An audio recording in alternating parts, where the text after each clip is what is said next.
That's the grill. Yep. Okay. All right. Good afternoon or early evening, everyone. It is 6 p.m. We have a quorum here, so I officially call tonight's Judiciary and Public Safety meeting to order. Hello, everyone. All right. So for those who are following along on the agenda, we just called in number 1 of the agenda, closing 1, moving to 2, considerations of minutes of the October 2nd, 2023 meeting. So moved. Okay, so moved. Accepted. Any discussion? All in favor, say aye. Aye. Aye. Opposed? All right, that passes unanimously. All right, moving on. That closes item 2. Moving to item 3, which is chair comments on the meeting itself. I don't really have any comments this evening relative to this meeting, even though we have a full docket of great stuff to talk about. So I'm just move on at this point. Other than welcome to everyone in the room. I'm glad you could. I love it when we have a full room. So this is fantastic. Okay, with that, we're going to close item 3 and open item number 4. Public comments within the jurisdiction of this committee. We will start in the room and then go to Zoom. So anyone in the room would like to make a comment to this committee? Oh, please come forward, state your name, and Larry Longfire, 1215 Car Place. Here to talk about the committee structure a little bit and particularly the Human Services, the Health and Human Services one. I've been on Human Services Board for the last 12 years, 6 of them as the chair. And basically, with this new committee structure, the only way that I can stay on Human Services is I have to run for the county board and become a supervisor again. Because the way that you have the makeup of it is you add another supervisor, so you're going to have 6 supervisors on it, and then 3 citizens, but 1 needs to be a doctor, 1 needs to be a nurse, or nurse, and 1 has to be a person who is either getting services from Human Services or a family member that has Human Services or whatever. So you really have nobody at large. My suggestion is that you look at doing 5 supervisors like there is on the Human Services now. And if you want to have the doctor and the nurse and whatever, but you need to have 1 person at large. I mean, because basically you're limiting the citizen participation in a committee because you're picking who they have to be. You know, so and for me personally, if I don't run and I don't go back on Human Services, right now I am along with Brian, Supervisor Deputy. I serve on 2 NACO committees. So if I'm not, and I do that as a Human Services chair or on the Services Board. So if I don't, I'm not on the Human Services Board anymore, I can't attend those NACO committees. And those are committees that I was appointed by WCA president and NACO president. So it's kind of like, and I've been on NACO steering committees now for almost 8 years because I was a county board supervisor for 10 years. So I was on the NACO committee for 8 years. So with this new structure like that, I will never be able to participate in NACO anymore unless I'm a county board supervisor. So like I say, my suggestion is that you make at least 1 of those positions, you know, and at large, you know, have the 5 supervisors, the nurse, doctor, whoever you want, and the other consumer, but have 1 person at large. I mean, that's my suggestion. I'm hoping that you look at it. Thanks. Thank you very much. Appreciate it. Oh, I'm sorry. One last thing. And the other thing is you took Health and Human Services off of legislative and you put solid waste on. Like Health and Human Services don't have any legislative issues. That's an oversight we're going to have it back. Oh, okay. Oh, yeah, okay. We're gonna talk about that tonight, Yeah, 'cause I was actually. looking at it and I thought, oh, why would you take that off? That's an oversight in drafting. All right, thank you. That's my other issue. Thank you. But to that point, that's why it's so important for us to have conversations at the committee level. Yeah. So we can identify those things. Thank you Thank very you. much. Anyone else? Please come to the podium and state your name for the record. Good evening, Mr. Chairman and committee. Tom Egan, 3017 State Road 116. I've stressed often enough that I am not in favor of this committee restructuring, so I'm not going to go into that tonight. But one thing I want you to remember is transparency. And I think all five of you, I said that we wanted to be transparent. As a matter of fact, the chairman, when he was one that really pushed that when we started this, anytime new person come on the board, that we got them on a committee because they had to be transparent and we had to get them involved. Now all of a sudden you're eliminating some of them committees, so they're not going to get all these people aren't involved. So the more that you eliminate, the less of these 36 supervisors are going to be involved. And I really think you should take strong thought about that, because now like our last supervisor that just got appointed, he is not going to have a place to go on. Good thing for county executive and this and that, but Supervisor Youngquist, when she went off, he put her on as a citizen there, so that person was filled, and then he put Supervisor Coran, which she's very good at it, but he put her on in that other spot, so I have no place to go with him. So talking with the county executive, hopefully we can find some place that he can be appointed. Otherwise, we have no other place. Now we have another spot that's got to be replaced.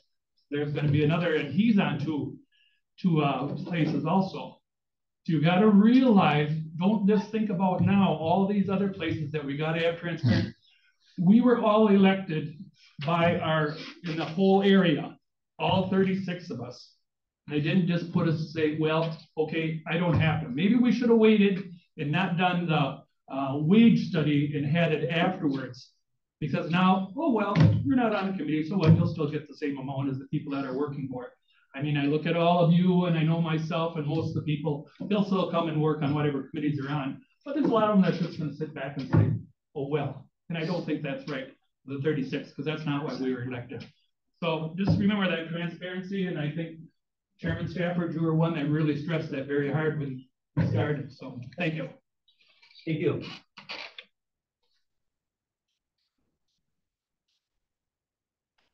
Okay, thank you very much. Anyone else in the room who would like to speak? All right. Anyone on Zoom who would like to speak? I would like to speak. Okay. Go ahead. I think it's Shauna. Yes. Yeah, this is Shauna Zastera. 1882 Clairville Road, Oshkosh, District 32 Supervisor. I would support Chairman Egan's comments about transparency. I also want to be sure that our districts, the 36 districts, are represented in any type of restructuring. I put this forward initially because I'm all for efficiency in government. And with that, my thought was that the expenses would naturally be lower, but I do support others' comments about transparency and again, representation of our constituents. Thank you. Great, thank you very much. Anyone else on Zoom that would like to speak tonight? Okay. All right, with that, we are going to close item number 4 on the agenda and open item 5 on the agenda, which is communications shared by committee members. I'll begin. I actually have 2 things. The first is I should have said this earlier. There is a very remote chance that I may have to step away for a phone call. If that does happen, I apologize for that, and Supervisor Defferting will be chairing if that is needed. If there might be a possible family emergency. So just want to make sure everyone's aware of that, not to be taken off guard. Yes, Supervisor. I'd just like to make the committee aware that a public notice was published in the Oshkosh Northwestern that the generator, the bid for generator construction was. Is this the one for Sunnyview? I would think that Director Elder would be able to give you an update with respect to that. Okay. We'll be sure to ask him at that time. All right, thank you. Anything else, Supervisor? Okay. Supervisor Deputy. Yes, tomorrow I'm going to be meeting with Judge Mike Gibbs and a couple more people from behavioral health just to follow up in what we're going to be doing in regards to those with mental health conditions that are involved in the criminal justice system. We're still kind of spitballing models right now, so and we're also working on what kind of caseload we're looking at and what position would be good for that. And so it's just kind of a work in progress. So I'll be meeting with him tomorrow at noon in his chambers. Great. Thank you. I actually have one more item, and it's a question for future development that I'm going to actually ask Corporation Counsel. I may ask the chair as well. Don't know if this is JPS, so I'm going to ask it now, and I ask it with the committee. When I look at Rule 0.0, which is the role of the County Board Supervisor, right? If I look at 0.2, it says County Board Supervisors are expected to individually contribute to a collaborative effort to set a vision and strategic mission goals and make broad policy decisions that support the strategic mission to advance the priorities of the county. So I made the comment during the budget session where I believe that the board should be more active in that upfront piece. And I would like to, at the very least, put together a recommendation on approach on how we can start that path forward. My question is that a JPS? Is that something that we can talk about at JPS at a future meeting? Or is that a different committee or different effort entirely? Looking at the rule, I would not say it would just fall within judiciary. I mean, it talks about county supervisors as a whole. So where would that start? That it has to start at a committee. Is that our committee or is that a different committee? I'm throwing this at you. I never asked. I usually give you heads up, but. Oh, that's fine. See, the way that the rules are written at this point under judiciary specifically says that the judiciary, advises and recommends policy goals and legislative action to be taken by various departments. Right. This is talking more about an overall vision. So again, based on what I'm quickly looking at, I would not think it would be judiciary. Where it would go, I want to look at. So why don't you let me know where it should go? And I asked it now because if it's something that we did feel was JPS, it's something that I can put on a future agenda. That's why I'm asking right now. But if it's something that we want to mull over a little bit or say that it has to start, I mean, the other thing, right, it could go to JPS and it could go to a variety of other committees as well. I mean, it could be brought forward by a supervisor as opposed to a committee. I mean, right. I suppose it could be brought by supervisor, brought directly to the board, and then it could be referred back to a committee. That's right. That might be, it's a good question for a chair. Not right now, but a good question I'd like to get some thoughts on. Because the reality is that if we want to do work, like actual work, we have to figure out what that roadmap is. And that really should start now, that development of what that roadmap is, because we start budgeting practically May. It's already started. It's already started, but in a formal way. And then we have an election there. So I don't want to lose a year that this board could help and have that discussion. And I think it would help the budget sessions too. So, all right, fair enough. More to come. Sure.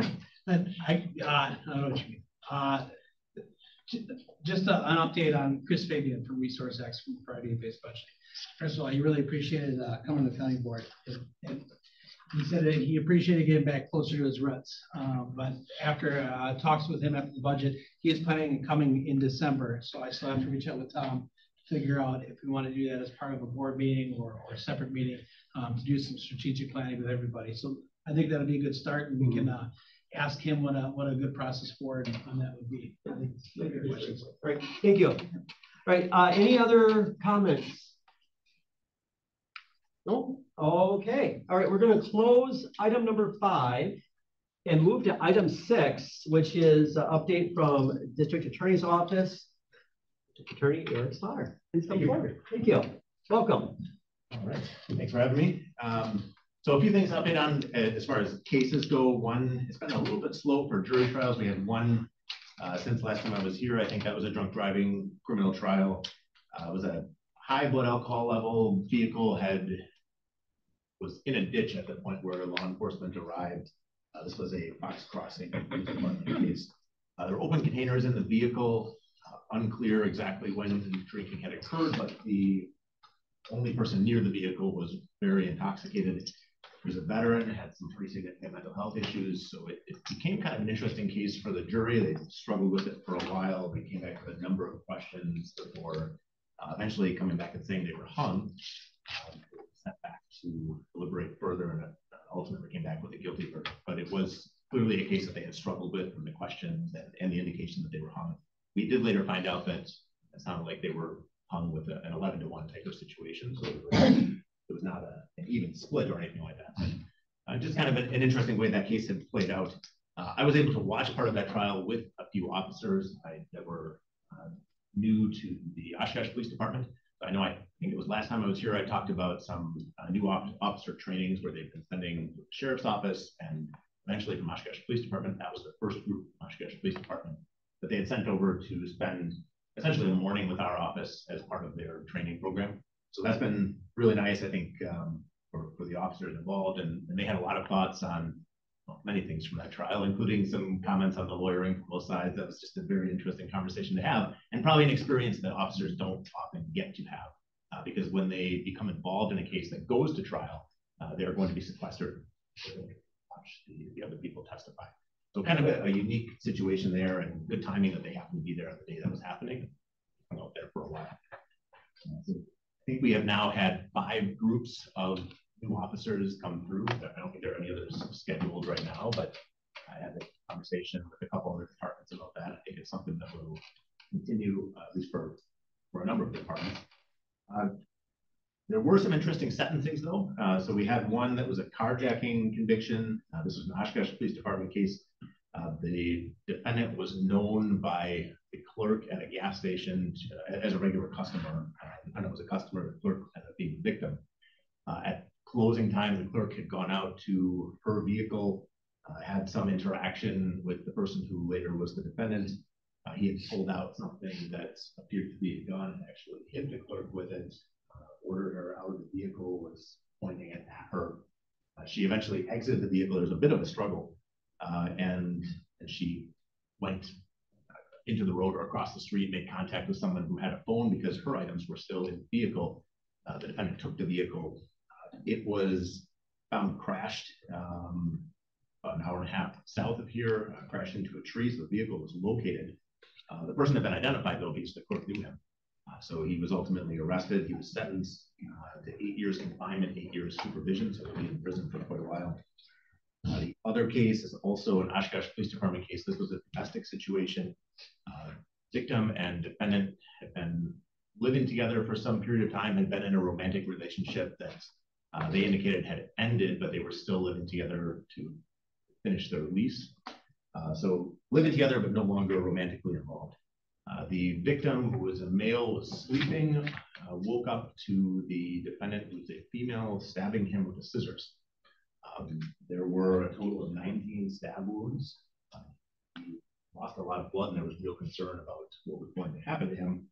He survived, and I did have there's about $35,000 in restitution that was ordered, so significant medical bills as a result of that. Basically, had indicated that he felt that he was going to die as it was happening. That defendant was convicted of aggravated battery causing great bodily harm and second-degree reckless endanger of safety, both as domestic violence offenses. There were some mental health issues with the defendant in that case. There was a challenge. There was a not guilty by mental disease or defect plea that was entered. So two different things we talk about with mental health cases and how they intersect with the criminal court system. One is somebody can raise competency, which is at the time the case is going through the court system, are they in a mental state to be able to assist a lawyer going through that process? Not guilty by mental disease or defect, or NGI, that's at the time of the incident, what was their mental state? Were they in a condition to appreciate the wrongfulness of the conduct and be able to conform their conduct to the law? So they raised a challenge in this case about NGI. So at the time of the incident, was this a person who was criminally culpable? Two different doctors had evaluated this defendant. Both concluded that she was not NGI. So she was convicted by plea, ultimately sentenced to 7.5 years initial confinement, a total of 10 years supervision. Some of that was extended supervision. A portion of that is a consecutive probationary term on those two counts. So again, a fairly lengthy sentence was imposed there as well. And again, I reference some of these cases not to suggest that we're doing exclusively cases like that, because they're few and far between, and they're interesting ones to look at, because sometimes we feel like those aren't things that are happening around here. But I do want to give this group some taste of some of those things. But also, I talk about some of those trial cases because they're not all the most serious cases there, but they are cases that people end up spending time with. If somebody has not entered a plea, they want to go to trial, those are cases that we end up investing pretty significant resources into. So as far as cases, those were my updates. A few other things, we have seen a number of cases come over from other counties recently, which is somewhat rare. We don't have too many of those. Usually those would be conflict situations where the county has a case that for whatever reason they can't handle it themselves because of a conflict. We would typically look to nearby counties to try to trade cases. We just took a bunch of cases, a number of them from Sheboygan, a couple from Fond du Lac, also one from Waupaca. It just seemed like a lot more than usual in a pretty short period of time. Felt like we owed Sheboygan, though, after they took our officer involved shooting case that had happened in Neenah, so they handled that for us. So I thought that was quite fair that we would help them out a little bit when they needed somebody to handle something. There was also the drug conference that happened just 2 weeks ago, I believe that was. It used to be called the opioid conference, but I think it's becoming a little more general now with the increased focus on stimulants as well. We had 4 people from my office that attended that. There were some members of this committee. There were people from law enforcement, sheriff's office. I think a couple people from, well, there's one person from this room too. Yeah. We had other law enforcement agencies were there as well. Human Services, Health Department. I thought one of the things that was really interesting about that, there were some topics that were geared more towards traditional law enforcement approaches. There were some that were geared more towards things that, well, frankly, things I wouldn't have expected law enforcement to be in the room for if I would have been thinking about this 7 or 8 years ago. So it was really a balance and a wide spectrum of things that were presented. And I think a good experience to have all those different groups gathered together to be able to talk about some of those things. That did lead to some interesting discussions on the side as well as during the sessions. So that was good to be part of, and there were some presenters from around here as well. Sheriff's Office presented on some of their projects. I'm sure they'll be talking about that. But I didn't get to sit in on that one. That was very good. So I appreciate them doing that. Last week, 2 weeks ago, I lost track of when this was. 2 weeks ago, I believe, the Sheriff's Office Citizens Academy had their courthouse session. So they do, the Citizens Academy is a program that goes on over a period of time, and they have a number of different sessions, one of which involves essentially the criminal court system. So usually what we do for that is get together a prosecutor, a defense attorney, and a judge.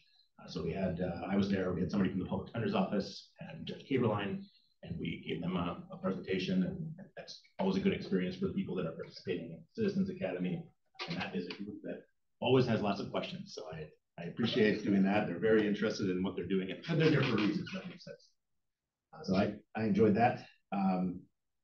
And he's already talked about the officer orientation, so that's all I have. Thanks. I'm just curious. So in the case of a hung jury, do we ever go back to re-prosecute, or if that happens, do we let it go? It depends. So a lot of times we will get some information about what the issue was and why they weren't able to get to a verdict. And I think the most common situation where we might be interested in retrying is if it was something like what was going on here, that it sounded like it was 11-1 in favor of guilty. And if we felt like we just had one juror that, for whatever reason, wasn't comfortable with the case, and we thought we should have gotten to a conviction, we might then go forward with something. If we had one where it was a more even split or the other way, it's one of those things where we're assessing it from a resource perspective, but also a fairness perspective. And if somebody went through that process and we really didn't feel like we had it, then it wouldn't really seem right to put them through that again. But if it just depends on the situation. So I think it's pretty uncommon that happens. We have had, I can think about 3 of them over the last few years, which seems like kind of a high number for a relatively short period of time. And I don't think any of those got retried. I know we had one 5 years ago that got retried, and that's fairly uncommon. Okay. But we make the inquiries to try to gather some information and see what's going on. Sounds good.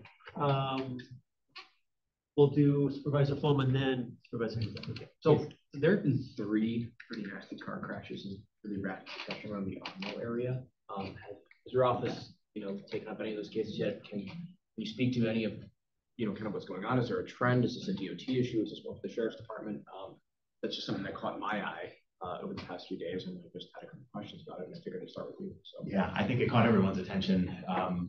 So I guess first, I don't believe we have any of those yet. These are investigations and reconstructions that do tend to take a period of time. Sometimes also we would be waiting for either blood or urine samples to be analyzed. If we have samples from a driver, we'd be sending those in to see if something was impaired or had illegal substances in their system. So a lot of times these take longer to get to us if they look like something criminal. Sometimes they don't. They aren't, just because there is a horrible crash doesn't mean it's something criminal. But in situations where it is, they take longer to get to us than most cases do, just because reconstructions and analysis for chemical analysis take time. So I don't have those yet. As far as the more general concern, my office, as far as traffic goes, is a little bit more reactive on that stuff. So I'm not sure I'm in the best position to assess that, but it definitely catches people's attention, starts those conversations going about whether things are constructed properly, as far as what types of intersections are there, or what speed limits are, those sorts of things.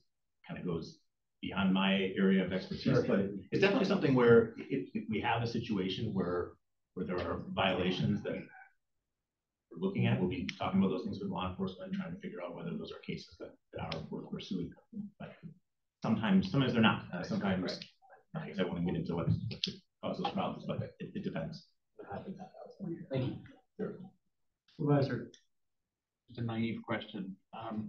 When you talk about the cases from either Sheboygan or Fond du Lac, or Sheboygan taking one of, are these change of venues, or is this a Fond du Lac has a little bit more of a burden, and so your office says we're not as busy? Is that what's going on? Or is change of venues? Yeah, so usually it's not quite a change of venue. It's like it would be a conflict case. So if we, for example, when we take a case from Sheboygan because they had a conflict, for example, one of their cases involves one of their judges.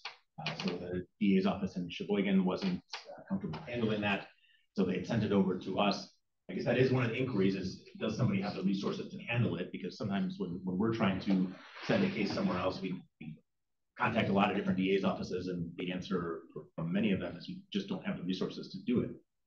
But we are in a position where I think we can take some of those things on, especially for a county that just helped us out. And so we would then be appearing in Sheboygan court, etc. So the case remains in Sheboygan, just the prosecuting agency changes because of it. And just briefly, thank you for mentioning the Citizens Academy. I do know someone in that class, and your comments of seeing the judge and the public defender was quite eye-opening. Thank you. Yeah, I'm glad that was the experience. Sometimes you can tell just by the questions that are asked whether people are interested and how they're feeling about it. And I got a good feeling from that group. So Any other questions, comments? No? Thank you very much. Appreciate your time. Thank you. Okay, that closes item number 6 on the agenda, if you're following along. Opening item 7, which is overdose update from medical examiner's office. Cheryl Bremer, please come forward. Good evening. Good evening, supervisors. A lot of the information is probably just going to reiterate what I had mentioned at budget. So right now we are at the 41 confirmed overdoses and 8 pending cases. Those are all pending toxicology. Trend differences that we're seeing is methamphetamine is decreasing, but cocaine we're finding is increasing, versus where last year there were a lot of cases where it was methamphetamine and fentanyl. Now we're seeing a lot of cocaine make its way back around mixed with fentanyl or on its own. Also the addition of nitazines, having them come in, they are synthetic opioids that are stronger than fentanyl. So we had a couple of those come in on our toxicology reports. In the past, we've had isotoniazine, betadine. Nitazines are anywhere between 9 times and 43 times more potent than fentanyl, depending on which substance ends up in mixed in with your drugs. Another thing that we're also seeing is synthetic benzodiazepine. So we had 2 cases just recently come back within the last month. With them, there was bromazolam and etazolam. Having, whether it's the nitazines or the benzos, is concerning because there's no way to reduce those overdoses. I know Canada has had, for a long time, they've had issues with what they call benzodope, which is benzodiazepines mixed with fentanyl, and that I believe is what's starting to make its way down and make its way around. We've had no toxicology reports with xylazine in it, but the ERs are reporting what they believe are xylazine wounds that people are coming in with. I'm sorry, I don't mean to interrupt. What would be an example of a wound?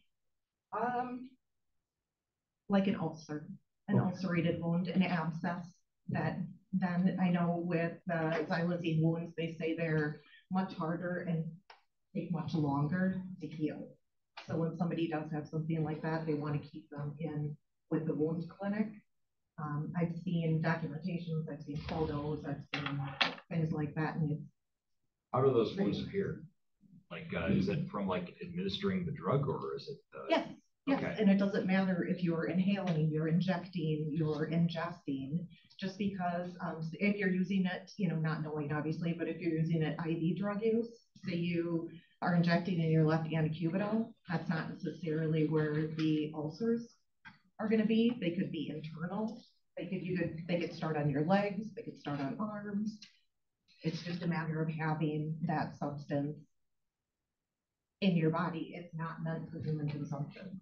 Veterinary clinics don't even use it much any longer because there's much safer sedatives to use on their animals. Right? That was the intended use, was psychology. Yep. We used it out horses, large animals. And they won't even use them on those larger animals anymore? No, they don't use it. There's much safer substances for those animals. I know I have long conversations with 2 vets, my vet and then a large animal vet. So you mentioned 41 overdose deaths. How does that compare to last year? Last year we had 37. We're seeing an increase. The year before that we had 41. That was our highest year on record. So we're at 41 right now. Right now we have 8 pending, and we have 2 months for that. We are not at the holidays. I do know also between January and September, there have been just the ones that are reported by the ERs. There have been 277 non-fatal overdoses, which averages out to about 31 a month or 1 a day. I have not gotten October's report. That was throughout Winnebago County? Yep. Winnebago County. That does not include those that EMS may be responded to, but they weren't transported, or that a family member or friend used Narcan. I mean, these are only ones that were seen in the ER. All of the ERs in Winnebago County report.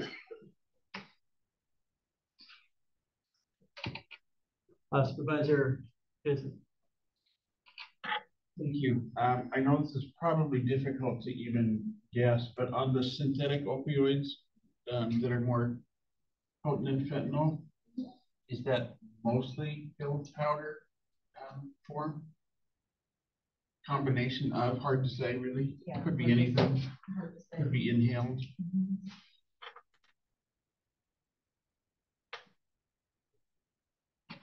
Yeah, I was a little curious on, you mentioned about cocaine mixed with fentanyl. Yes. So a stimulant mixed in with a sedative. Yes. Make any sense? No, it doesn't. No, it doesn't. And that's another situation that's scary as well. Not only for the fact that Narcan can help reverse the fentanyl, depending on what level it is and how many times it's administered, but there is nothing to reverse a cocaine overdose. Right. The only thing that they can do is treat the symptoms that you're experiencing at that time. Just hope your body recovers. Absolutely. Supervisor Flo? So obviously we're in pretty deep trouble, but what I want to thank you for responding to an email about the pathologist. It's very insightful, and obviously there's a shortage of pathologists that we have, obviously nationwide, but especially in our state. Briefly, because I know that Chairman Stafford may want to go over this at a different point in time, could you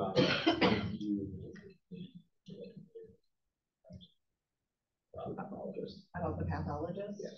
There are just a little over 500 full-time in the United States.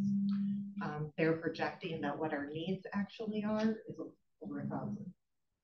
So we're extremely low on pathologists. I don't know what all you want me. No, it's the fact that it's probably, as much as we would like to have a pathologist on staff here, that is, finding a 4-leaf clover essentially is what you're trying to tell us. That we can set aside the money for it, but that doesn't necessarily mean we're going to find one. Mondelez has been recruiting since the beginning of 2020, and they're offering a starting wage of $270,000, and they had no applicants. So, is it difficult to?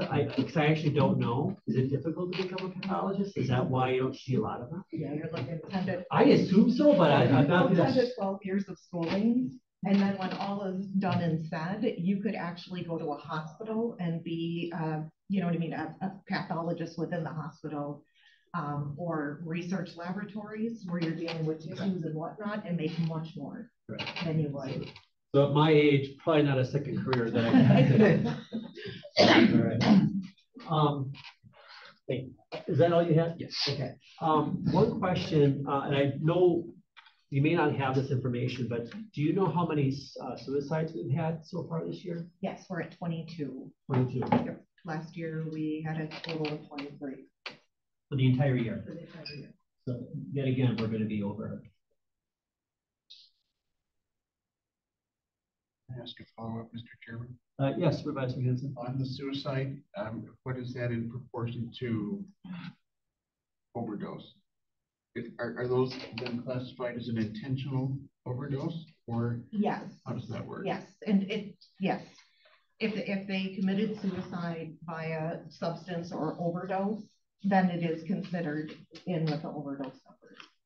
So majority of the suicides that we have, sadly, are gunshot suicides, but we do have a couple intentional overdoses within our numbers.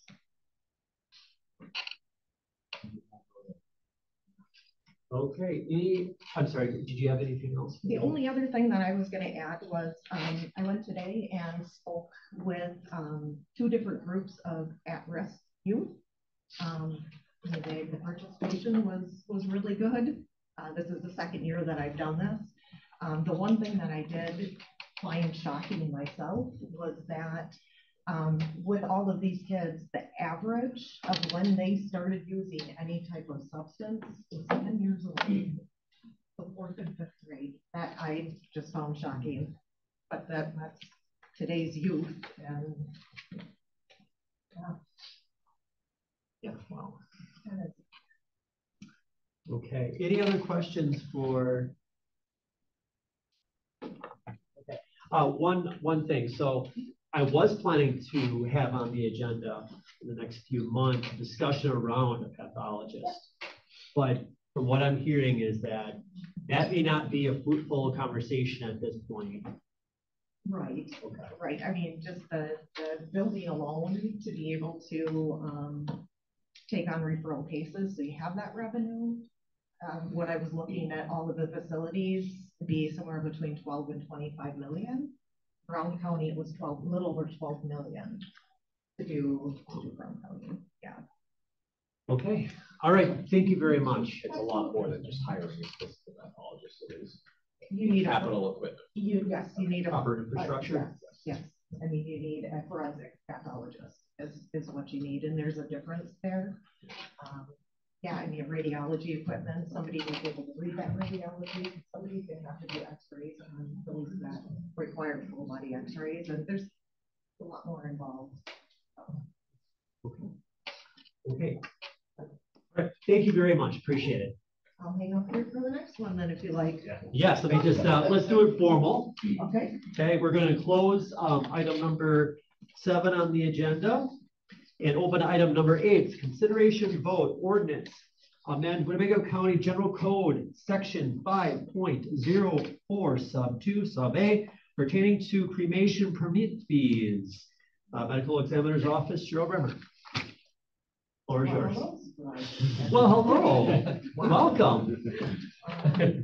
We are looking to, we are asking for the support of a $10 increase to our cremation permit. Last year we did do a $10. They were looking for me to do 2 fee increases just to try and help get us up where we actually should be. But I chose to wait to come back this year instead. This puts us closer to market average. Absolutely, yeah, closer to. There are other fees that other agencies are able to assess that we are not able to assess. So this is our only avenue of revenue. On average, how many cremations do you do a year? How many a month would you say? The total, right around, well, I know we do like 30 to 35 invoices, but there's multiple. Each month it's like between $12,000 and $18,000. Our current fee. So what's that equal to divided by 160? 14,000 divided by 160. Oh, that's about 112. So averaging there we go. Yeah.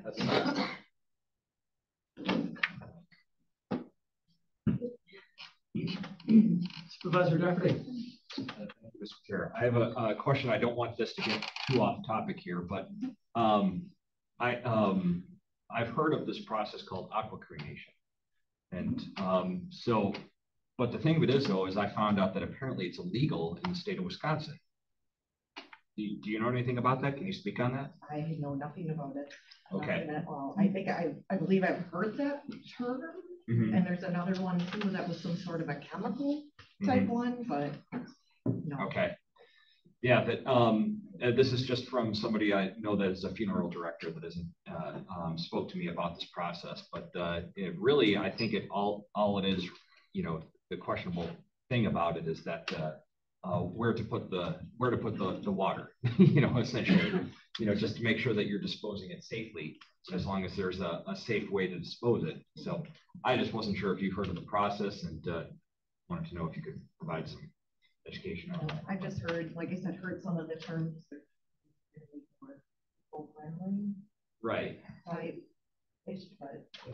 Okay. retort is the only one that I. Sure, thinking about. okay. Again, didn't want to get too off topic there. I was curious on that.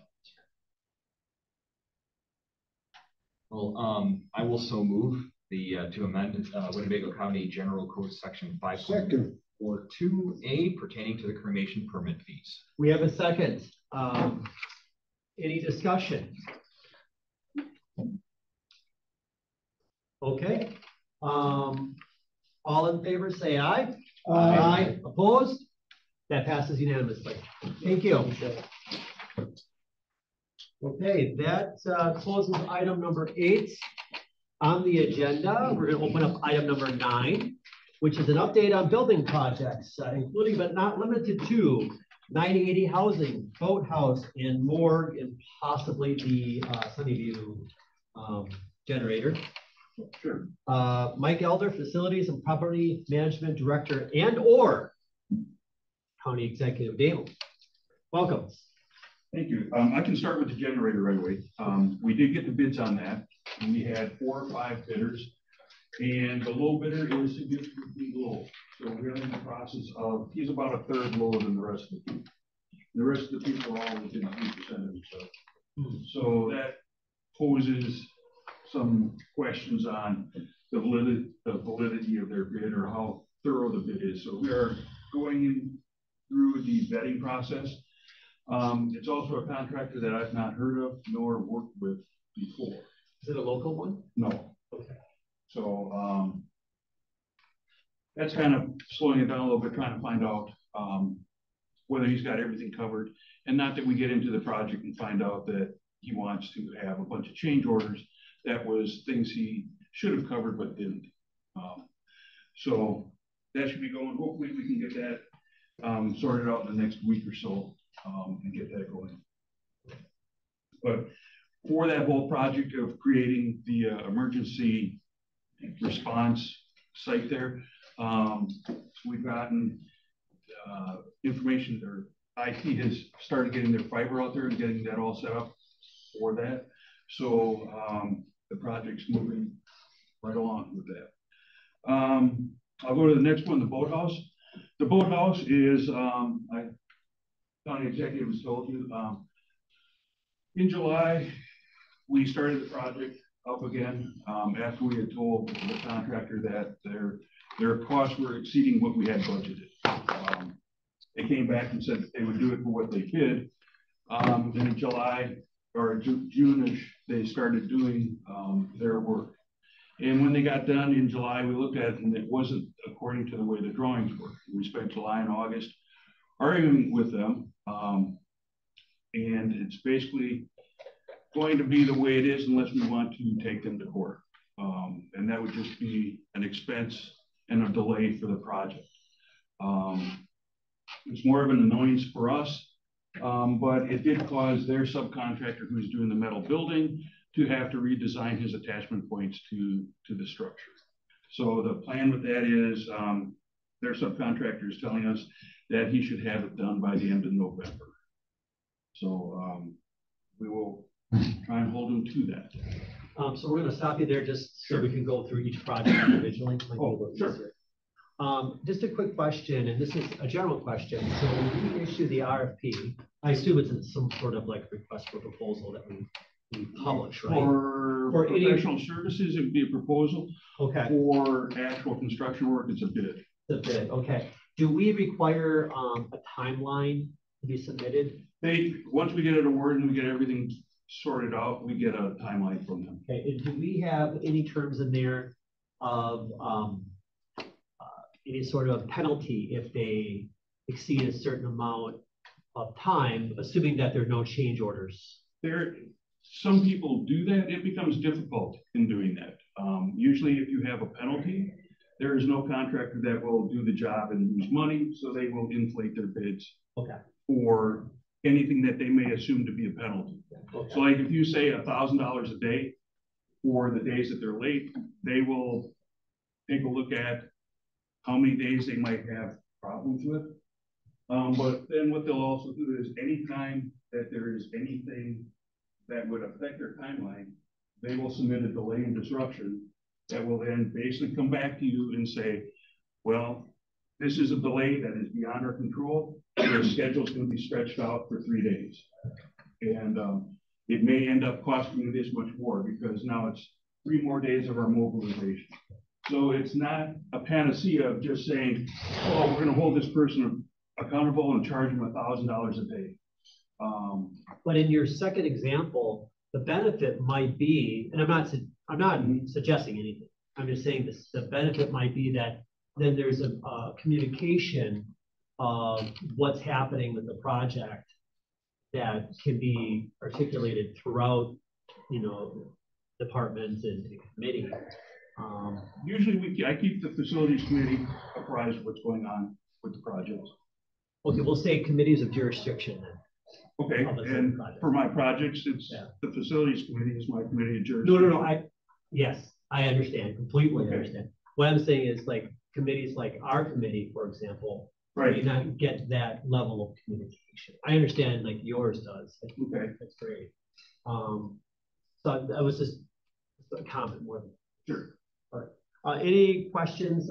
Yes, Supervisor. So the issue with the final, I guess, vote slip was the fact that what you mentioned was, if I'm incorrect, please correct me, the davits where the vote was tied up to, they were done wrong, or what exactly was wrong with the project? What was wrong was the deck boards for like the piers were supposed to be installed abutting the pilings. Okay. And on top of the pilings was going to be a C channel that the structural building was going to be put onto. What they actually did was put the deck boards across the pilings, and now the building is going to be sitting on top of the deck boards. So the problem is, if I want to, or if something happens to a deck board, I can't just unscrew the ends and take them up and put a new one down.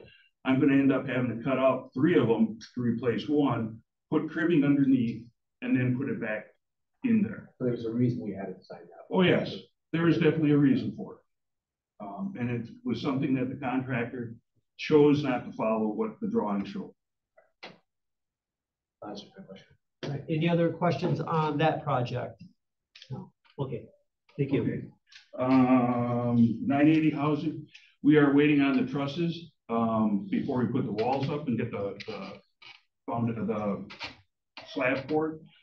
So those are being delayed.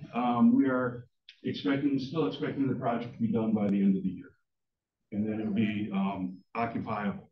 Now, we have had one individual move out of the trailer. So for our needs for 980 housing, we do have one opening right now with our trailer. So the next 6 to 7 weeks is going to be occupancy, right? That's our plan right now. That's what the timeline is. Any questions? Yes, Supervisor Hanson. Just a follow through, and for also Mary Ann. I know there's been a lot of public comment, not in favor, but just to reiterate that we're actually required to do something like this.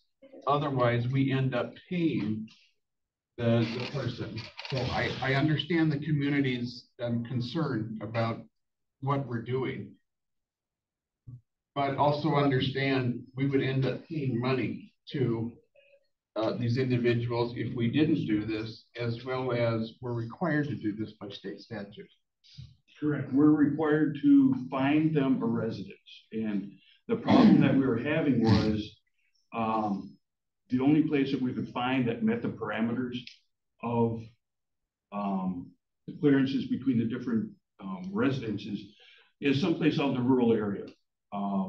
And I know, in talking with the sheriff, when we have found homes or something that were for sale, when they find out what we want to use it for, they come and they go off the market. So we do have one of our sister counties, Door County, is doing the same thing we are doing. They are building, they put some mobile homes up by their highway shop. I believe one of the southern counties, I don't know if it's Kenosha or County, has actually been ordered by the courts to build something. So, you know, this is not a topic that anybody likes to do. I've told people around that, you know, I didn't go to college to become an engineer to do this kind of a project. But it is something that we are required to find them a place to live, and this was the most expeditious way for us to do it and not be fined. And you're thinking the end of December? That is our timeline right now. I know Mr. Egan can vouch for me. I tell the county, or I tell the committees and everything.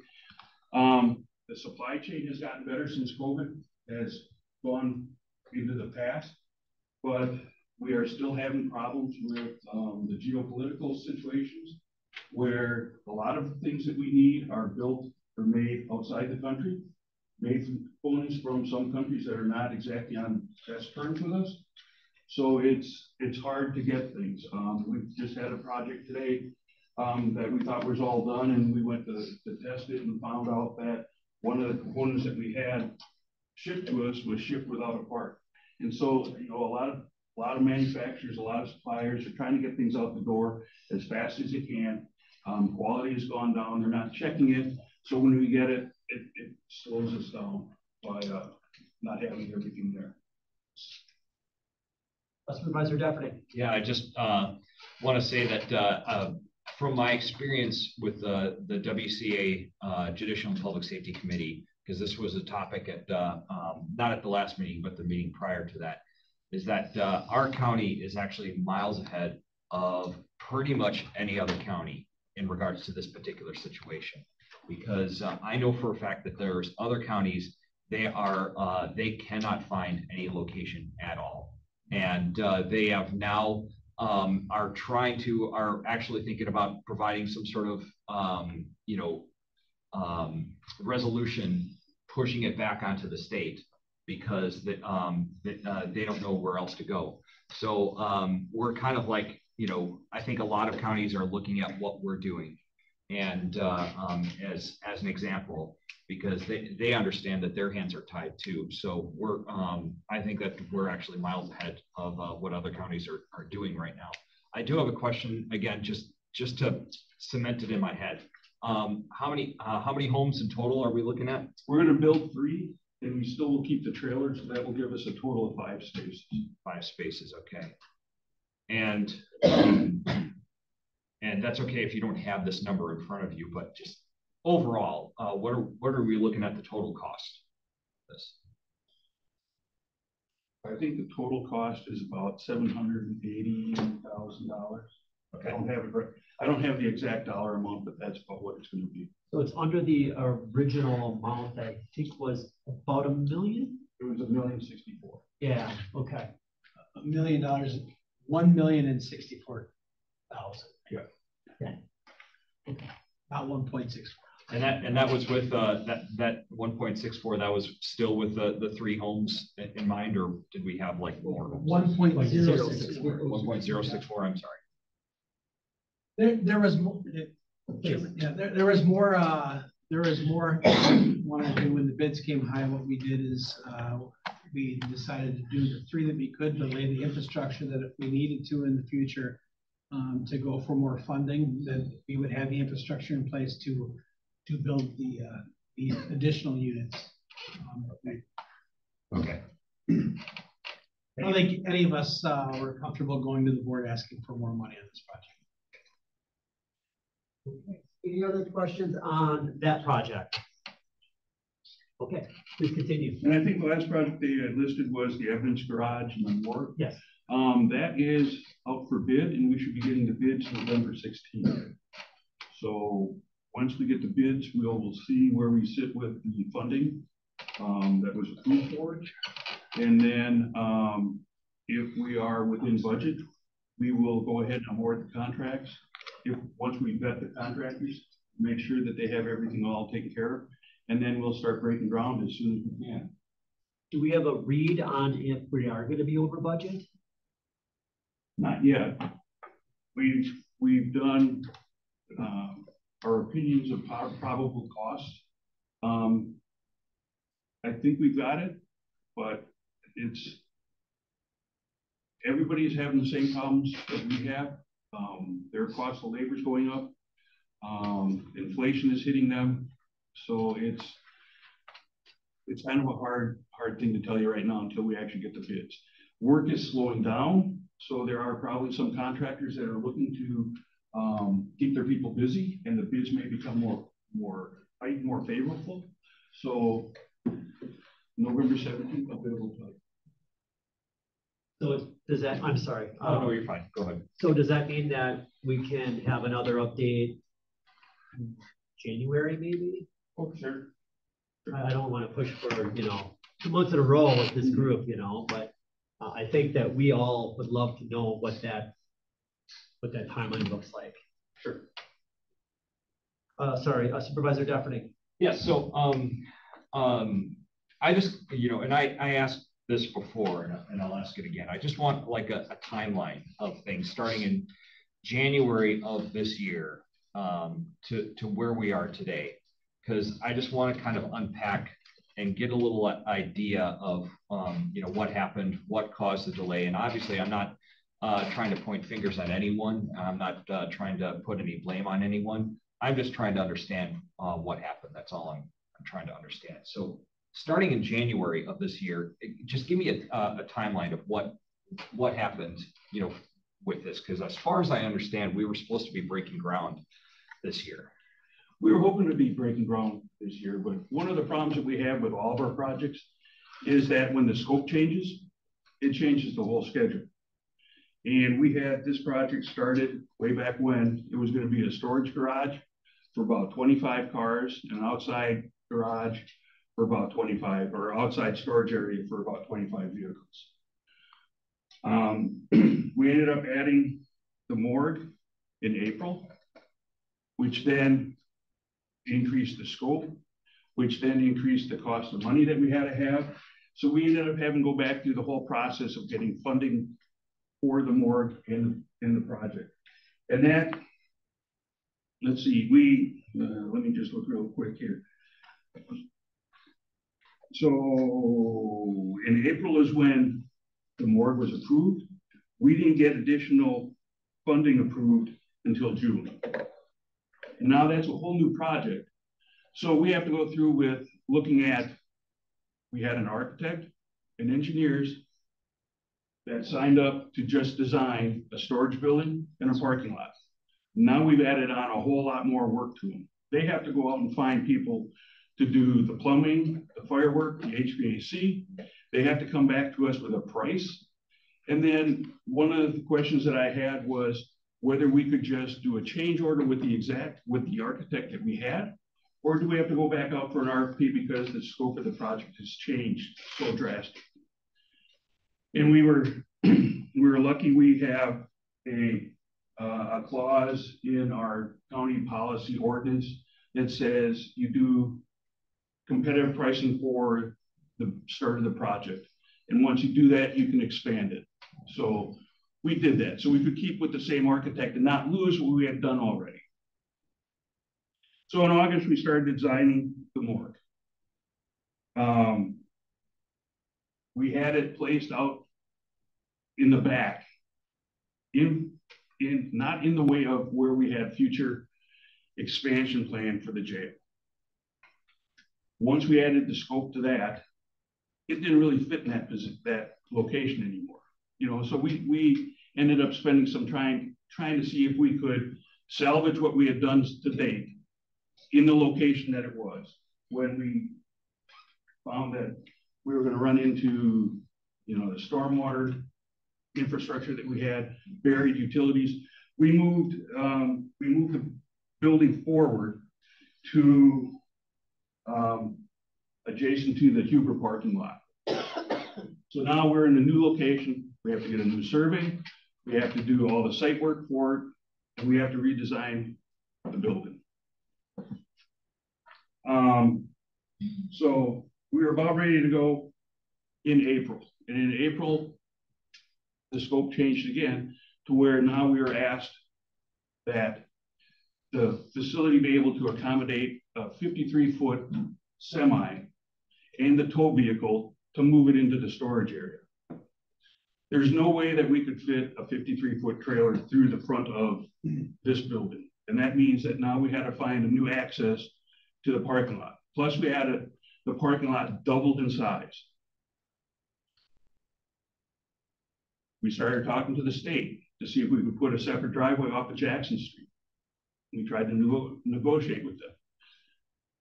The whole stretch of Jackson Street in front of this building is restricted access. They came back and said, we can't do that. So now we have to find another way that we're going to get these vehicles into the parking lot area. We talked to Solid Waste and we negotiated with them so that we could use their driveway off of Y, because Y is also restricted for access. And then we're going to have to come through the fence and create a driveway from their parking lot to our parking lot. So we've gotten that all done, and that required, like, you know, all the additional site work, the civil work that we had to do. We had to write the specifications to do all that. We got all that done in roughly September. September went out, we had it all ready for bid. It went out for bid, and the bids are going to be due here November 16th. Okay, so what regarding that 53-foot semi, so you said that was in April of this year? Of this year, yeah. Okay. And all right, and who made that suggestion? That was a request from the sheriff's department. Okay. So it was so we added the Morgan in April of 2022. And it was April of 2023 when we added in that design, or decided to add in a design for the semi. Okay. Correct. All right. And so how many meetings have both you and the county executive and the sheriff have had like in person over the last year or two? With me and the sheriff? Yeah. It was the first one when we started. We've been having meetings with his staff and the architects throughout the year. Okay. I don't have a number for you. Okay. A lot of it is done by Teams and by Zoom or by emails back and forth. Okay. Just I'm just, you know, making sure that everyone is on the same page, you know, so that there wasn't any communication, an issue with communication. So, all right. So may I ask a question to the sheriff on this one? Sure. Okay. Sheriff, so tell me a little bit about why you decided to put in that 53-foot semi. I just want to know why. Right. I thought from the very beginning we made it clear that we needed to fit a semi in that area. If I didn't, that's on me. But a classic example is the crash that we just had on Friday, which involved 45-foot flatbed that we had to take in. That is now sitting at one of the tow companies, one of their impounds. It's not considered chain of evidence. So it's the best we can do right now, but that's the reasoning. And if there was any miscommunication on what we originally needed. Okay. And in regards to like something like this, just give me an idea of like how often do you think you need to have a semi for occasions like that? I mean, is it like a handful of times every year, or? It varies, but fatals that involve semis, fatals that involve flatbed, trucks, fatals that involve boats. I mean, large boats that we would have brought here. I mean, it happens a fair amount of times. How many times? One year it could be 2, the next year it could be 6. You know, our fatals have gone up dramatically in the last year. So, and oftentimes, I should say often, there are times that it involves commercial motor vehicles. Okay. Okay, so so right now where we're at is that now we have the design is there's no more, you know, Shouldn't be. nothing to be added, nothing to be changed. We're pretty much set to go. It's out for bid. Now we're going to put it out to bid for on November 16th, and hopefully, you know, we'll have something by either January, maybe even December, possibly. So. We will start working. This is going to be a big project. Okay. So, you know, and we'll have to see what kind of delivery times we get for some of the components. can be a challenge sometimes. Okay. Thank you. That's like I said, I'm not trying to put blame on anyone. I just wanted to really, because one of the big problems I have with capital projects is it's not just this project, but a lot of them. The departments really don't know exactly what they want until we get into the design process. And it's a whole lot easier for us to change a design when it's a line on a piece of paper than after we start construction.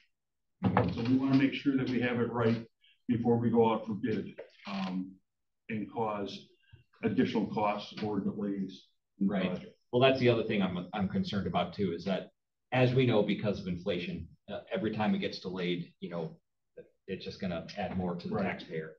So, and that's obviously a very big concern of mine with this, because I mean, if it comes back where we're way over budget, now what? So thank you. Sure. Yes. If I may, one of the things I think that's important to me is that when we build something, we get it right. So I would, as frustrating as it can be that this has been delayed, and I know there's cost to it, at least that we've thought of when it is built, it'll be able to fit a 53-foot trailer, that we've crossed all those T's. And I think we have a history in the past of building things in a rush, and then we can't get a plow truck through our truck wash. So sometimes that methodical, I guess, approach that we take to make sure that this is actually what we need and it's going to cross all the T's, can also save us money in the long run. I think there's a history of not having that foresight and putting a roof over an old nursing home that we tore down, what was it, 4 years later? Yes. Right, and wasted a lot of money doing that. So I understand your frustrations, but I'm happy with the process and the communication, even though, there may have been a communication issue with the 53-foot trailer. I think it's important that we had that communication. We were able to adjust for it. And that took a little bit of talking with solid waste too, and some creative, creative reasoning behind how do we actually make this happen without having to change things up too much. And I'm grateful that John said, yeah, we can use this to the transfer station to get to this garage. So. Okay. I think that, if I may, I think that, as long as, that 53-foot semi part of it, that was a new thing for me, so that just kind of, I heard that almost kind of secondhand. So it's just, if there is a change in design, I think it'd just be best that this committee knows so that we're aware. So I'm going to just stop you there for a second. This was my comment, and you made the comment about being on the same page, and the county executive made the comment about doing the due diligence and making sure that we thought this through. And I think those are all great things. These projects start at the committee level. At least they go through the committee level. We're the committee, and then ultimately the board itself is the one who approves the work. But I do feel like there is some level of disconnect once that vote is cast. And I don't know what the solution is, but looking in the future, I think we do have to figure out a way so we have hate to use it, but more transparency in these projects for the committees and then ultimately for the board itself. So when these things do happen, we understand the implications. A good example is how that project evolved, right? There were times where the board itself took action on those individual pieces, right? And it kind of added to it. I don't recall, and maybe we did talk about it, but I don't recall a conversation of, okay, once this is approved, once the morgue is approved, it's going to change the scope of this whole project, and there's going to be some consequences that happen as a result. I wasn't aware of that, and maybe that's on me, I don't know. But I do think we have to find a way, number one, to better understand these things going forward, and then also somehow being in the loop when major milestones are either missed or changed or met. And I don't know if it's a situation where, I just say, see us every quarter and we'll have a conversation, or if there's a better way of doing that, I don't know. but I do feel like we do need to figure out something, because I do field a fair amount of questions on these kinds of projects. And as the constituent comes to me and says, hey, what's going on with this? And I don't really have a good answer, that's not really putting, these representatives in a really good position. So I think we have to figure that piece out. And then we all have to understand, as you mentioned, and I think we talked individually, that we do need to understand that when we make changes, there's going to be implications. That most likely, that doesn't mean you're going to get everything done at the same level, same cost at the same time. I think understanding or dimensioning that change in terms of timeline and cost potential, I think would be also beneficial for people as we start navigating all of these things. So just food for thought. I really don't have a solution, but I do feel like we need to figure something out sooner rather than later, so we can avoid these kinds of issues. Because we could have had these conversations for a few minutes and probably saved ourselves a few hours in total labor figuring out what's going on. So, yes, non-executive. If I may, I think as this project went on, I learned a little bit more about what evidence garages are. The sheriff had a conversation with me that sometimes we may hold a vehicle for a long time, right? And sometimes it's not just until the trial is. That could be 10 years, 20 years, right? If not more. And one of the things that really made me think about, I think initiated the conversation, is when the semi-trailer had the accident of 41 where it drove through the house. Like, what do we do in that situation? And that was kind of eye-opening for me. One of the reasons why we kind of slowed down, I think we have a history of building things in a hurry and then having to correct them. And that's one of the things that we're trying to evaluate. We're trying to evaluate the whole thing of how we do things. I really appreciate that approach. I think that's the more prudent way of going. Yeah. But with that, we have to communicate expectations, because expectations will be different as well in terms of cost, potentially. It's definitely time. And I think as long as we all have that consistent expectation, we're good to go. We'll just argue that communication is why we've taken a little bit longer to make sure we're getting it right. And I think that is happening in the back end. Otherwise, we would have been stuck with a warehouse that we wouldn't be able to get a truck into. If we'd already been building this, it'd have been in the wrong spot with limited access. So, and I totally agree. I'm just saying the sphere of communication we might need to expand it to include other, we'll say, people in the process. Any other questions for this project or any other project? No? Okay. Thank you very much. Appreciate it. Thank you.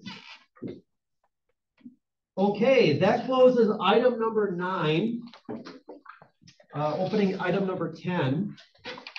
Discuss removal of the existing officer stations from direct supervision pods 1 and 2 and create one officer area in the existing program rooms. Sheriff John Motz. Right.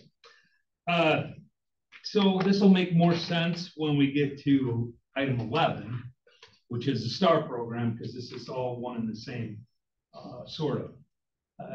After having a discussion with County Executive Amo about the cost and how this should be covered, was decided to go to the ARPA Commission and look at using those funds to make this remodel. So basically, there's a direct supervision pod 1, direct supervision pod 2. They hold 68 inmates. It's a big pod. It's a big open bay area in both of them. They are separated, and we're not changing that. So, but we are changing the officer stations. Each one of the pods right now has their own officer station and requires 2 deputies to work each individual pod. What we're going to do is remove those officer stations. We're going to take down a wall in the programs room. We're going to open that up to 1 officer station for the entire 2 pods. So we could work it with 1 deputy, but really what we're trying to accomplish is the DS1 will be our direct our STAR pod, which will be an addiction pod. and we will provide services in that pod. And the deputy that's working for DS1 will be able to facilitate getting visitors back there, getting services back there, and creating an environment that is much more favorable for an addiction type environment, where we're trying to break that addiction, obviously, and provide services to those inmates. That's about questions. Yeah, I have a question, and then we'll open up to the committee.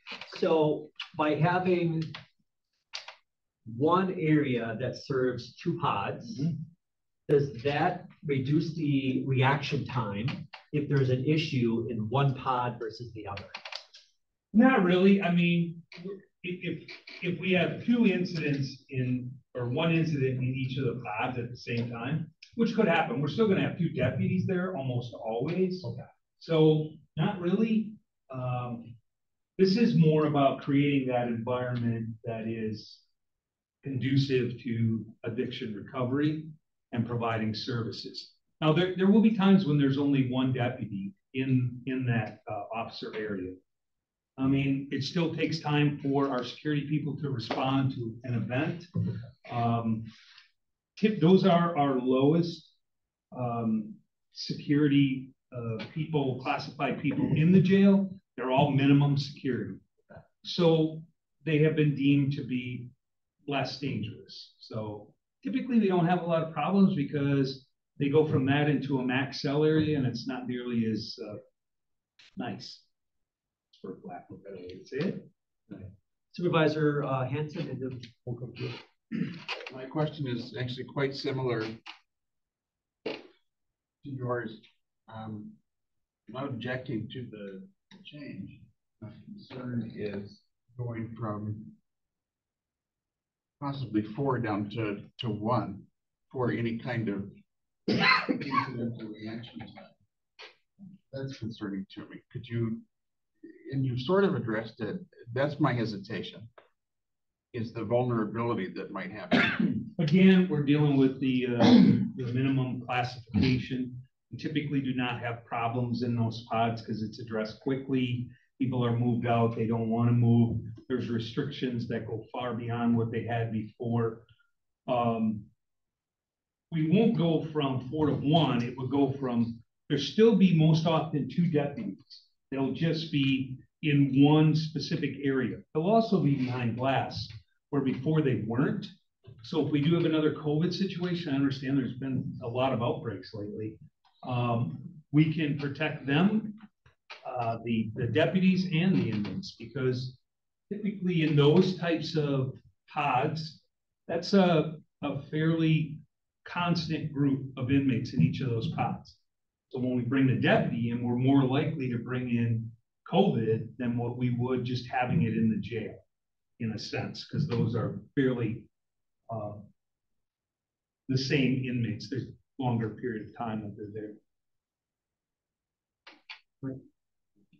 Thank you, Supervisor Flom. And the way I understand this, from when I've toured the jail, I think I've toured it twice now, that the pods themselves inherently are minimum security areas. Yes. Right. So it's not like we're scaling back a ton of security. As it is that the pod is already, the people who are already in that pod are deemed to be low risk for security. So essentially you're reconverting one into more of a treatment oriented. Without this is the only brick and mortar to a treatment facility. Right. It's the only change. Where it'd be millions to build one. We're hopeful, and Megan is here to talk to you about the STAR program in the next agenda item. But like I've talked to you before, we've seen some really good results in a short time already. Please. And that is, what if we have somebody, and this may be more germane for the next agenda item, who wants to participate in the STAR program but has been deemed a security risk? We may do something individually with them in a different part of the cell, or a different part of the jail, I should say, that would match their security. I would not jeopardize the inmates that are in DS1 or 2, or the deputies, or any of the people coming in to assist with our program by putting somebody in there that shouldn't be there. There's a way to earn it. So. Thank you, Mayor. So with this item, I'm a little unsure here. So is this something that will be coming up with this committee? Is this something that we would, or this is something that you just do? Yeah, and it comes to the board, but it comes to the board as an ARPA. To ARPA, and it's actually on, I believe, the ARPA agenda tomorrow. No, Got it. passed already. It's already passed. Okay, Very sorry. Okay, so you're letting us know this is, okay, that's a whole nother thing of mine. We have to find better ways to ARPA projects have to somehow, I know, they have to somehow have visibility at committees because that's a disconnect to me. But okay, so it's coming through past ARPA and we'll be seeing this Coming to the board. All right, perfect. When it goes to the board, either then or before, I'm not sure when will it go to the board? You know? Was ARPA first? Already did. It did. If it's already, so then it would be November. Okay. What is the cost? I'm just curious. Well, originally it was 150,000. I think we're looking at 300. That's way out of. I personally believe that it's not going to be that much because it's more demolition than, and then some moving of electronics and whatnot. But Mike can attest to things come in a lot. Okay, and then I'll get to this one other follow-up. So when that happens, you said demolition, absolutely. How do you secure those pods when you start breaking walls down? We're not breaking down any walls in the pod. The only thing we're doing is taking the officer's station out in the pod. We will put those inmates in C-pod, which is currently vacant. Yes. It's another direct supervision. Oh, perfect. Or self-perfect. Supervisor Flow. So then what we're voting on here is the funding for the actual program, the facilities. In 11, yeah. Which we haven't hit Right, which we have not gotten to, but there is a separate, so there are two resolutions. One that's making its way through ARPA commission, and then this one here, which we're considering now. Yes. Well, this isn't a resolution. This is not a vote. You all decided that that wasn't going to happen, where ARPA items would not come through the committee, and this is a ARPA project. This is more just letting we you know. decided it was decided for us. But Okay, well, yeah, we'll go with that. That's above my pay grade. Okay. But thanks for clarifying. Yeah. Yes. Of course. Okay. Any other questions on item 10 before we get into item 11? No. Okay. We're going to close item number 10. We're going to open item 11. And just as a reminder how we do this, so I'm going to ask Sheriff to introduce this topic. We're not going to discuss until we formally put it onto the floor, though, but we are going to give the sponsor, in this case, Sheriff, an opportunity to discuss what it is, tell us what it is. We feel like it's worth, someone on this committee would then request it to be considered on the board, and then that's when we ask questions. Okay, so with that, I'm going to open item 11, consideration vote resolution, authorize the use of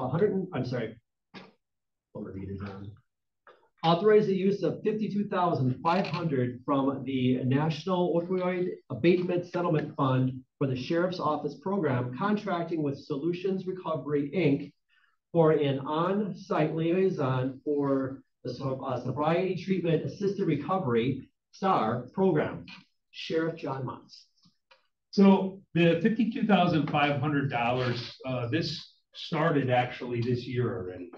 We had the permission from the county exec to use opioid abatement settlement fund to contract with Solutions Recovery and to purchase, Vivitrol was purchased through a grant, but to contract with them to provide services in our STAR program, and they meet with inmates here on site, and then they do follow-up wraparound services as well.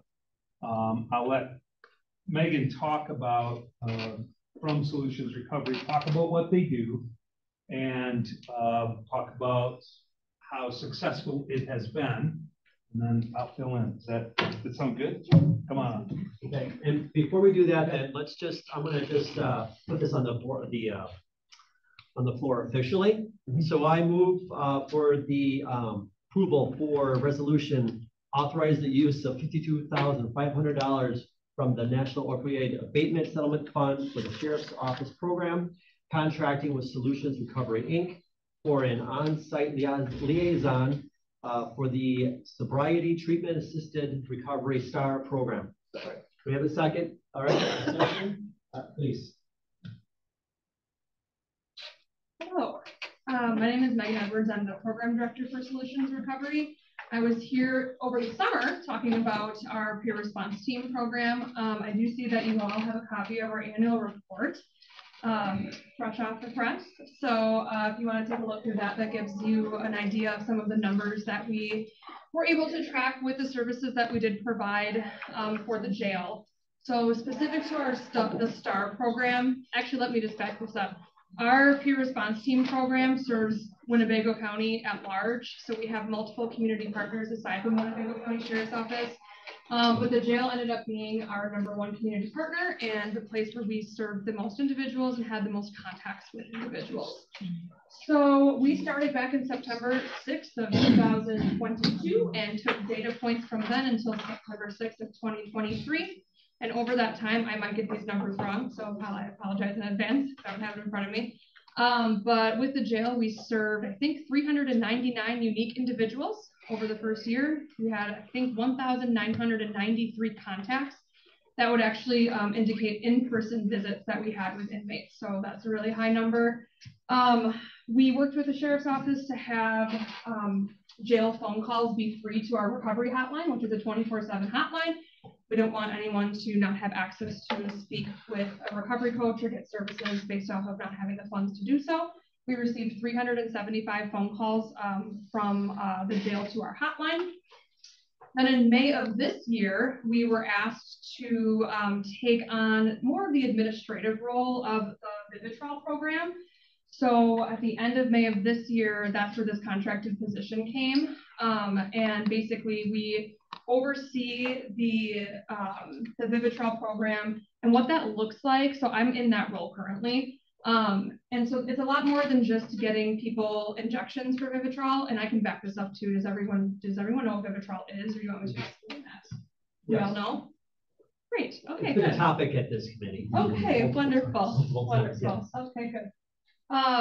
So basically what I do is I field all of the Vivitrol referrals that typically come from upon booking. So there's the 2 questions that are asked for inmates. #1 is, would you like to be connected with a recovery coach?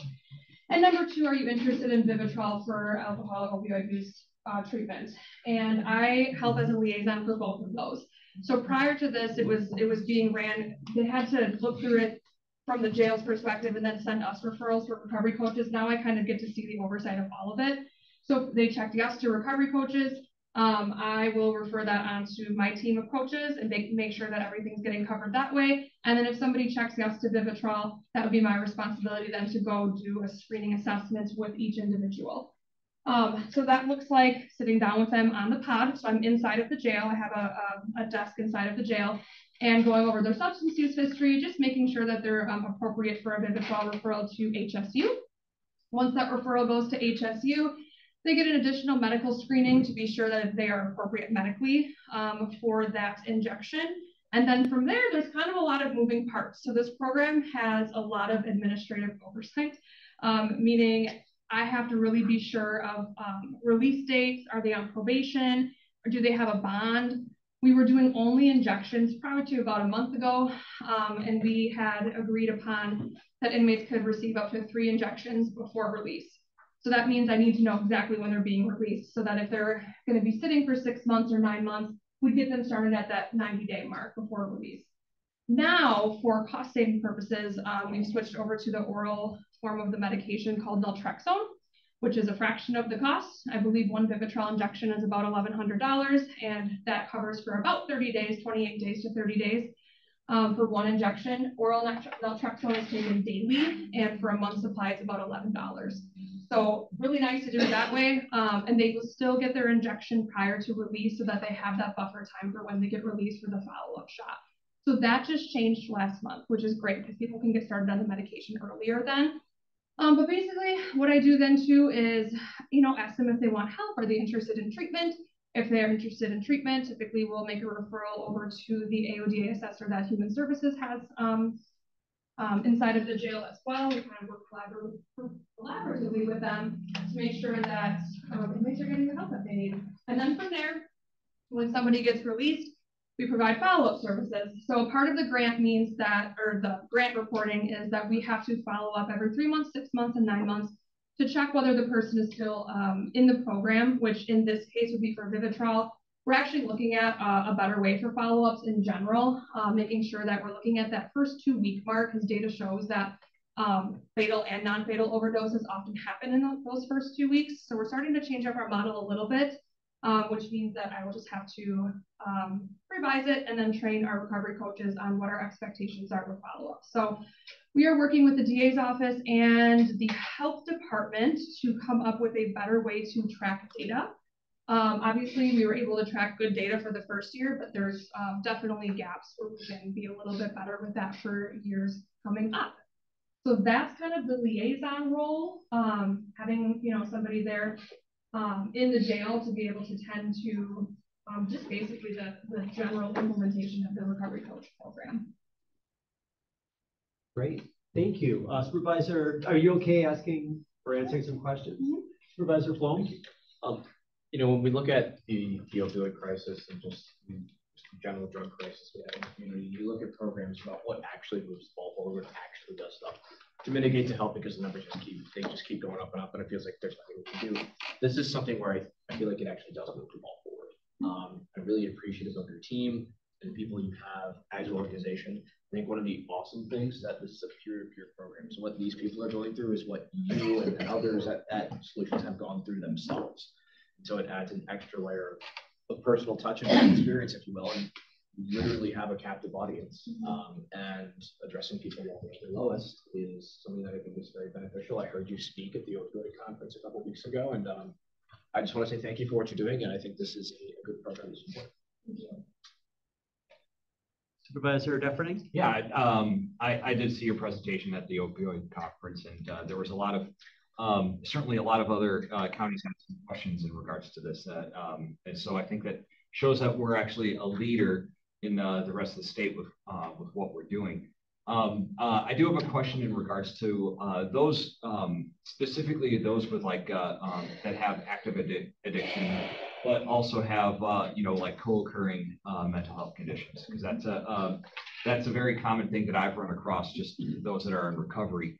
So if you could, explain to me the process. I did speak with Trevor about this too, but if you could just, talk to the board about like what your process is for those that may have something like that.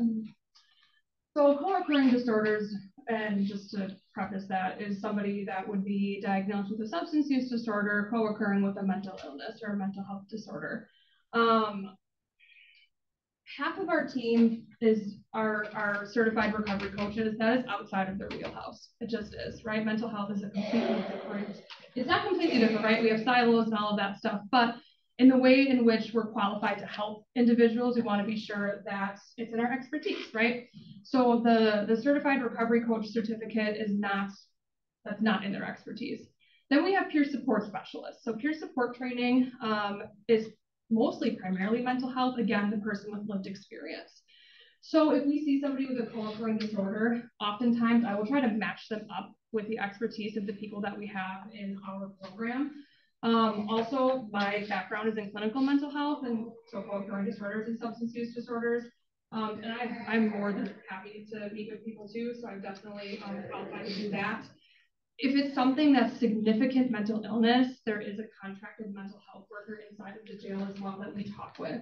Her name is Jenna, and she's really great. And sometimes she'll refer people our way too, especially if she's got a client that she's meeting with that has that dual factor where maybe she doesn't feel as comfortable, treating both, and then we can kind of help with that. So we really try to make sure that we stay in our own lane with that. The other thing that we try to do is if there's co-occurring disorders and it's something that's outside of our wheelhouse, we really try to refer them to services that make sure that we're helping encourage that. Sometimes we're the first line of defense for people. Oftentimes folks don't want to go into professional services, or they'll, tell us like their trauma that they're going through. And it's like, we've been trained, and I train my staff to know our boundaries and know our lane and make sure that like, we're not treating trauma, right? But we're here to help. We can still like share space with that, but also be sure that we're encouraging and supporting them to find the services that they need for that. Okay, very good. Yeah, yeah, you're right. I mean, you have to kind of stay in your lane, and you make a lot of that stuff is kind of beyond your pay grade. So, I think that's kind of an important element to have as much resources within the community that are working with you, so that you're kind of doing the thing of warm handoffs and everyone, is doing their thing. So, thank you. Great, thank you, Supervisor Hanson. Thank you very much for the presentation. Could you help me understand the 52,500? I'm actually surprised that it's that low. Yeah, that started in June of this year. So that takes us through the end of this 6 months. It is in the 24 budget, which I think that's over, right?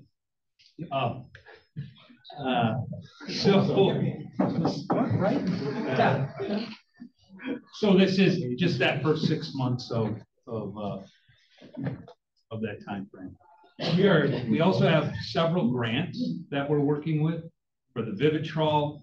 We're working to get other grants as well. One of the gentlemen that was at the opioid conference is one of those decision makers on who gets grants and how much they get. He's impressed with what he's seeing. So we're hopeful that this will catch on, and we're going to be able to pay our staff, some of their wages as well as we begin to work through this program. That addiction pod or treatment pod, the deputies that work in there will be selected, and they'll be trained as well on, not to the level of Megan or some of the others, but certainly enough to know where to route people. I'm glad to see this, and I understand that you're sort of at the forefront and a leader in this. In following the opioid settlements, it's been quite fascinating to see what other counties have done. For example, Brown County unanimously did something a little different. All 26 supervisors voted in favor on something. If you look in this month's Wisconsin Counties Association, Rock County, interesting enough, a very different approach to, I think a little bit, in all of these, a little bit different to what we've been doing out of Gaming County is in the Post Crescent this last weekend. I don't know if it's appropriate, Mr. Chairman, if I would like a discussion item perhaps next month to discuss opioid. We surely could. Something that I've seen has been a little concerning to me. And I'll leave it at that for now. Yeah, we can absolutely have that as a discussion item next month. Any other questions? No. All right, any other comments, discussion on this item? Again, thank you very much for getting up and giving us that information. Really appreciate it. Okay, with that, I'm going to call for a vote on this. All in favor, say aye. Aye. Opposed? That passes unanimously. That closes item 11. Yes, do you want to bring up a chair and sit? I almost left. Oh, we're almost there. All right. Closing item 11, opening item 12, Sheriff's report. Right. Okay, you wanted some information on our restructuring that we did. I know Supervisor Eisen asked for it specifically. What we did was we took our patrol division, detective division, created a field services unit, or special field services division, I should say. So what that did was it freed up one of the captain's positions. We used to do things a little bit differently. When Sheriff Brooks was here, we had made some changes. But we created a division of support services, and the main focus of that job is recruitment and retention. As as I stated, it's shocking when I saw this too, with 134 hired and 136 left in the past 5 years. That's a huge turnover. Now, some of that is retirement. Some of it was chasing the next shiny object. Some of it was for leaving the field altogether. There's lots of reasons why people leave. Having four fatal car crashes that you respond to in a month's period can make people say that's it. Okay. And that happened to us on 2 different occasions with patrol deputies. They just didn't realize how often that occurs. So there are a myriad of reasons why people left, but we created that position, realigned things, and put those duties to that one person who uses other staff, obviously, to go to recruiting events, et cetera. And we've done very well. Like I said, we have 4 openings today in the deputy position. We averaged 16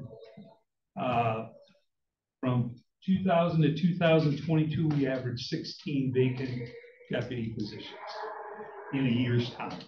So that's, I think, all the overtime that created, all of the stress on staff. Things are getting much, much better. So that's why we did that. Just on that, do we have an idea of the benchmark of turnover for the deputies? Like just statewide? You basically said it was 50%. Yeah, I don't know. Is that better or worse than when I talk to the sheriffs? Maybe Supervisor Eisen has one. Do you know what benchmark, Supervisor? No, I have a contribution.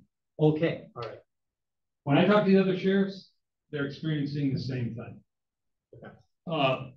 Brown County, for example, cleared out an entire pod of inmates, shipped them out, and is paying shipping costs, $52.40 a day per inmate, because they can't fill. So that's 70 inmates that are shipped out.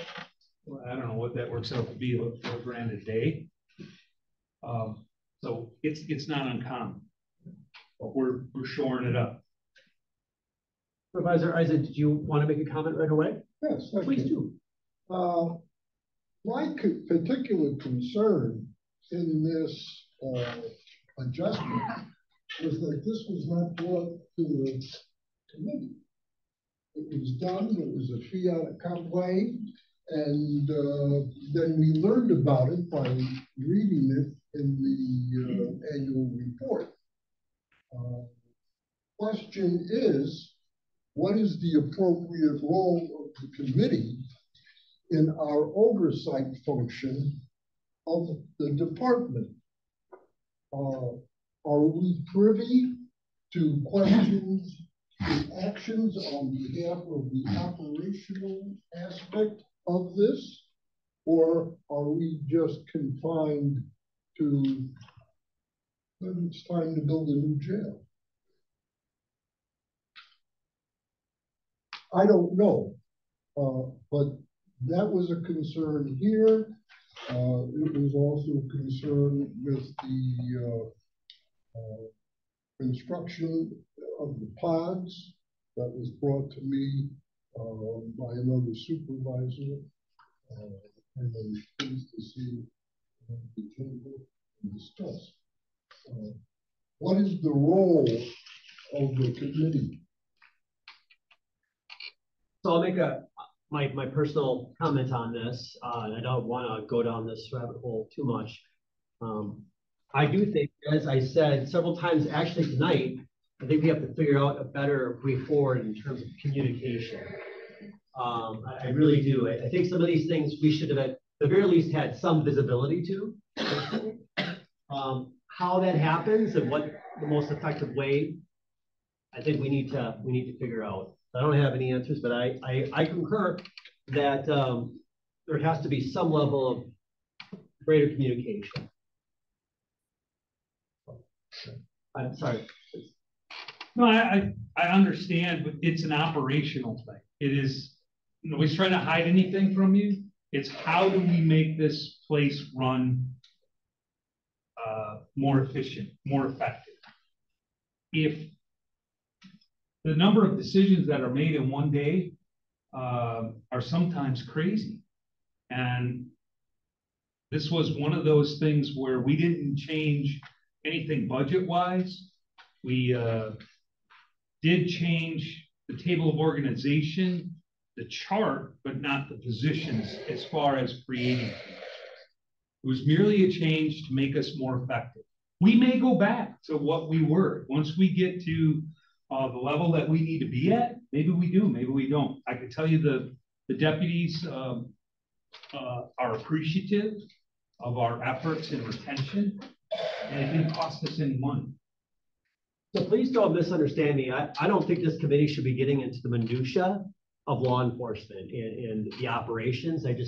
We don't have, we're going to be here for probably another hour and a half as it is. I don't think we have that time, but I do think there is some value in having a discussion during an update even on some of those key points. So when we do get questions from constituents, we're at least knowledgeable of what's going on. And I understand sometimes it's not going to be perfect. Sometimes we'll be missing something or it'll be too small. But I think there is some value in figuring out a way how we can increase the level of communication in some areas without getting, again, into the minutia and giving you or anyone else really work direction at that level. It's just, how can we strike that balance? And perhaps the balance is a little too on the vague side. We're going to have to be careful that it's not too much in your individual business, because I don't want to do that, nor to spend the time with the committee. But I think it might be useful to find some way to strike that balance. Is that fair enough? Yeah, okay. Fair enough. Yeah, okay. Got it. Just a little bit about the Fox Crossing tax levy thing that came up at budget time. Like I said, we did have a conversation with the Department of Revenue.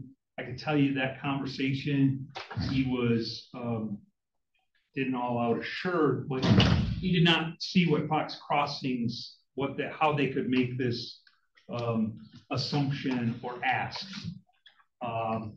And here's what they're basing it on, is that if you provide a service this year and you don't provide it next year, you got to pay us for that service. Sorry to interrupt you. I don't know if the entire board understands the background on what's going on here. Does everyone understand what's going on? Is this from what we spoke about at the budget? Yeah. Budget. Oh, that's right. We did speak at this. Okay. Yeah, it was good. Yeah. I just want to make sure that everyone's understanding what we're talking about. Oh, yes. Highway 41 and 441. 441. Yeah. Okay, perfect. I'm so sorry to interrupt you. This may have already been, but was this initiated by Fox Crossing County Board? Fox Crossing Town Administrator or Village Administrator or Director of Finance by their administration. So anyway, basically what they're basing it on is if you provide a service this year, you don't provide it next year, you got to pay us now because, or you got to change your revenue sharing because you're no longer providing that service. We took over their calls into our dispatch center because they couldn't fill their third shift position desk people in all of the municipalities. So we took that over. Does that mean that that's now our responsibility? And if we can't do it any longer because our staffing hits a certain level, then we would have to have a change in revenue? That's ludicrous to think that.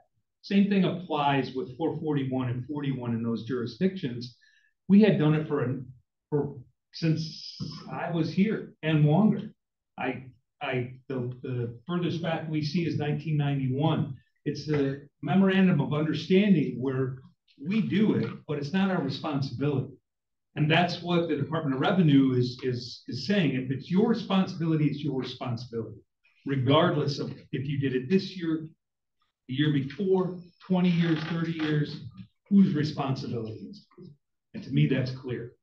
Professor Plum? If I may, it seems the city of Oshkosh agrees with your line of logic. Understanding change over. Yeah, spoke with a member of the Oshkosh Common Council about that. And they see that chief understanding and going that direction. So. Right. Supervisor Isaac? Well, a thought comes back to me from what my mother told me.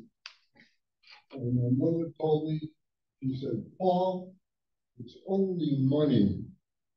And to me, this seems to be the crux of the Highway 41 and the Highway 10 change.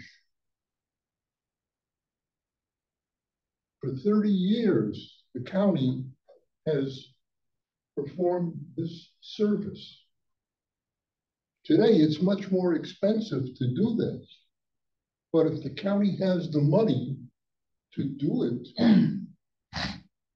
it's my perspective that the county should continue to do it. And the reason is there are patches of the road that are the county's responsibility.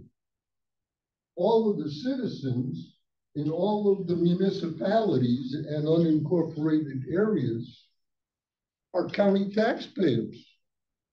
And we're all benefiting from that service. If the sheriff is given sufficient funds for hiring sufficient patrol, it wouldn't be a problem. Or am I incorrect in saying that, yeah, it's the responsibility of the incorporated areas because they're on both sides of the road?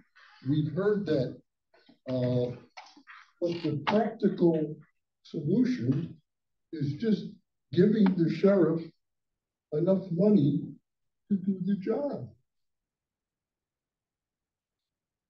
And that would take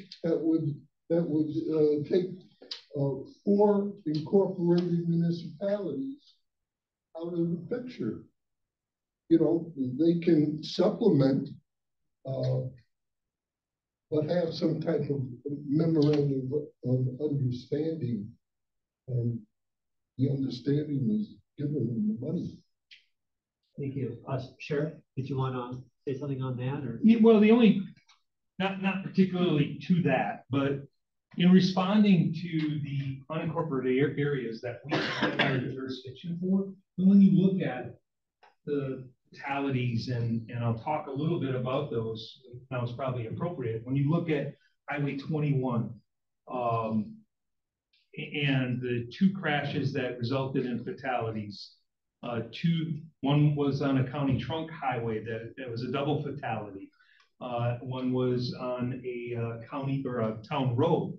So, I mean, that's our primary jurisdiction, and those are the people we primarily serve. And I agree with you, everybody pays taxes to support county services, and we haven't abandoned those municipalities. We still have a car on 41 and 441. That is, if they're not called off to assist another deputy, that's their sole purpose, is to patrol, answer calls in our primary area, and conduct traffic and interdiction on the highway.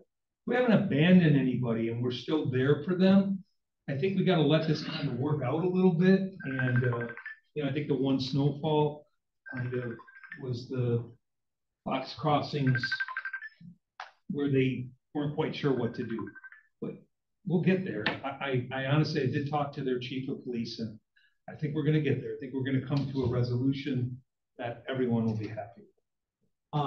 County Executive, did you have a comment on that? Yeah, I just want to back up Sheriff Motz for a little bit here. During the budget, I did have my office reach out to the DOR, and can confirm that they said it's very unlikely that they would. That being said, I want it to be noted that as a county, well, first of all, you know, things are tight, belts are tight. Second, I think it's admirable that the sheriff has been covering this for some of these municipalities, even though it was their responsibility going forward. That email could have easily gone the other way. You know, it could have just been us saying to Fox Crossing or Needham and Nasha, you need to surrender some of your levy because we're handling your duty. That being said, I can attest that Sheriff Motz has a great relationship with with a lot of the other chiefs, if you would. And in the future, if they wanted to, if we wanted to take a look at revenue, if they wanted to take a look at a way to get some money for it to do this, that me and John have talked about, we can consider, we can look into that. But I just wanted to give a second opinion of the DOR call that we heard the same thing. I just want to confirm that what Sheriff Motz is saying is the same thing we heard. Great, thank you. Supervisor Hanson? That actually this sort of went where I was going to question for ask. Oh, I think I'm okay. Okay, great. That's all I have, unless you. Oh, one thing. Oh, yes, Supervisor Isaac, one thing. A half penny will pay for all of it.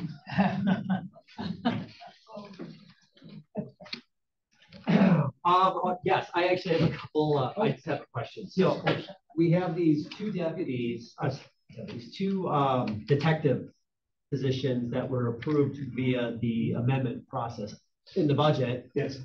I'm curious, because I've never really been involved in this point. Does that mean that we start recruiting now, or does that recruitment start in January? We will promote 2 individuals. That'll be effective January 1st, but we'll let them know, make the selection process. Okay. And then we'll have to promote, or I'm sorry, then we'll have to fill those vacant positions. That is ongoing. We sometimes will, somebody will apply, we'll ask them to come in and we interview them the same day. That's one of the changes we made, and it's worked out great because it's like a walk-in interview. So, okay. Do we have ideas for individuals or? Yeah, we have, so it's contractual on who I can promote. It's based on a list of an exam to be promoted to detective, and I can choose from the top 3. And if you choose one, then that means 2, 3, and 4 will become part of the selection process. So I'm limited somewhat, but they're great people. I have no issues with who's on the list. Okay, great. All right, any other questions for Sheriff? Oh, those 3 fatal crashes in the hour. Were all 3 fatal? There were, yes, there was one that was in the town of Utica. Yeah. That was a double fatality. And then there were 2 on 21 and 1 on 9th Street Road. Okay. Will DOT be doing some sort of traffic review? They're very, very concerned about the 2 on 21. There's roundabouts that that are scheduled to go in. There's, that needs to really be a divided highway. When you looked at 76, we had issues on 76. They put in the roundabouts and slowed people down. They don't really have that anymore. I don't know if you know this, and it's fine if you don't. Is there any chance that DOT would move Highway 21 to kind of like what Highway 23 has become between Fond du Lac and Sheboygan, or would that be a little bit more of a process? No, I think there's the plan for 21 is going to be, well, it will be much safer than what we see now. I don't exactly, know for sure, but I can bring that back to the committee and tell you exactly what it'll look like. Are you saying a double lane highway, divided highway? Divided highway. And that, I think that's part of it, sort of like what is going on in the town of Algoma when you get out to Leonard Plain Road that goes down back on the They just extended that out. Yeah. Thank you. All right. Okay, nothing else. Thank you very much. Appreciate it.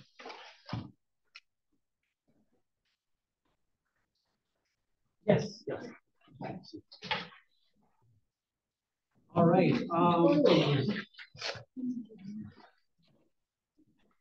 We're going to close item 12 on the agenda and open up item 13, which is consideration vote resolution, amend Winnebago County General Code section 1.12 sub 7 to increase and expand citizen member compensation on committees, commissions, boards, and other entities, as well as Board of Kansas citizen member compensation. Supervisor Paul Isaac. Well, I've been informed by the Corporation Council that this needs P&F consideration. So I move to No, I think you're saying, if I may, I think you're saying both committees have to see this. Right. If you go to 24.9 under personnel and finance, it specifically says the duties of personnel and finance shall include recommending to the county board a salary schedule for elected officials, appointed officials. So that's why, again, this is a draft, but fine, you're submitting it.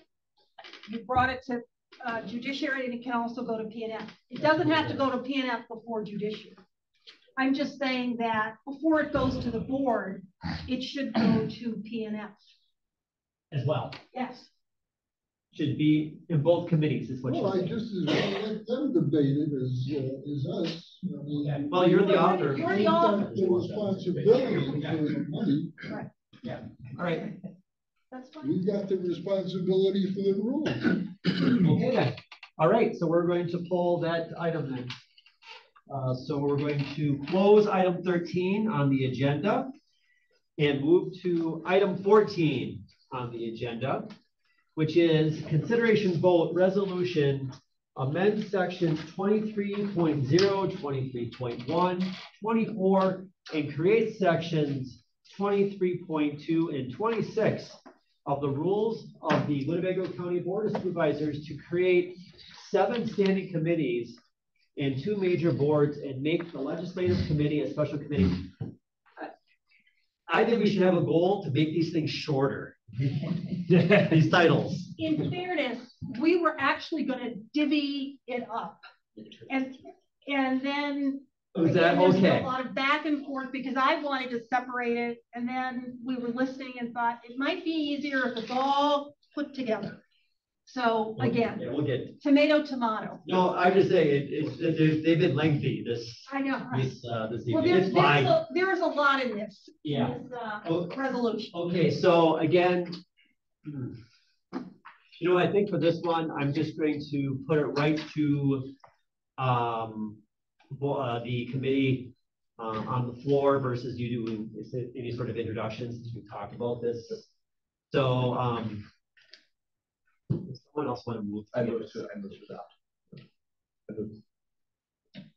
Amend sections 23, 23.1, and 24, and create sections 23.2 and 26 of the rules of the Winnebago County Board of Supervisors to create 7 standing committees and 2 major boards and major legislative committees by committee. I'm not the only one who has to read all that. I second. Okay, and then Mr. Chairman, if you will, I have a couple of amendments that I'd like to introduce. And the first one, I just want to go over the thought process and touch on Egan's comments. I am of the mind that there should be, and I know this drafting process was long, it was drawn out, there were a lot of meetings, there were a lot of edits. I want to thank Marianne and Corey and the corporation council team, as well as the department heads and my fellow supervisors. I'd like to move to make one, actually, it's a couple of changes, but basically what we would do is we would move a supervisor out of Health and Human Services and reassign that supervisor to Public Works. Is that possible? I'm sorry. So essentially, what line are you looking at? Just I'm looking at Health and Human Services. So the board. The board, yes. And instead of having 6 supervisors and 3 citizen members, that'll be 5 supervisors and 4 citizen members, and then moving that one spot over to Public Works to give Chairman Egan 36 slots for committees instead of having 35. Because I know that we debated about this. And so right now, the number of committees is 35 members total, which leaves us 1 short. Is there a chance that we could move the extra supervisor from Health and Human Services to Public Works? And the reason I say Public Works is because it is an amalgamation between highway and facilities. There is going to be extra work there for supervisors. And so adding a 6th one in order to balance that out so that the membership makeup between solid waste and Health and Human Services are now mirror each other, so long as we're good by statute. And the Committee on Committees has 36 slots to appoint every county board supervisor, including the chair, to a committee spot, which would then not be contingent on what the county exec has in his appointment power. Okay, so let me go through the ordinances and the statutes regarding Health and Human Services in the Board of Health, okay? So, and realize with our general code, which is in the middle of recodification, let me actually go to the statute to start, okay? All right, so on the Board of Health per statute, the statute says the Board of Health shall consist of not more than 9 members. At least 3 shall be persons who are not elected officials. And again, it specifically says the County Human Services Board may act as a county board of health. If the membership of the County Human Services Board meet the qualifications specified, okay? And then under Department of Human Services, it says the Human Services Board, here you go, shall be composed of not less than 7 nor more than 15 persons of recognized ability and demonstrated interest in human services, not less than 1/3 nor more than 2/3 of the County Human Services Board may be members of the County Board of Supervisors. So in the Human Services, so you need at least not less than 1/3. You need at least 1/3. 1/3 and not more than 2/3. The way I'm reading this now is that, and what the task force was thinking about was it currently sits at 2/3, so we can't add another supervisor. Right. But what we can do, and I know this is last minute, and I apologize for this, but in thinking about this and reviewing this, this is why we're here. We're meeting as a committee to discuss this and to review this. Is that if we have Health and Human Services drop a supervisor and have that slot, so there would still be 9 people on Health and Human Services, but that slot that is no longer a supervisor can be an at-large citizen member. And then from there, you have an extra supervisor floating around, would be assigned to Public Works, which is highway and facilities. Now the question is there any restriction on highway adding? I don't think there was, but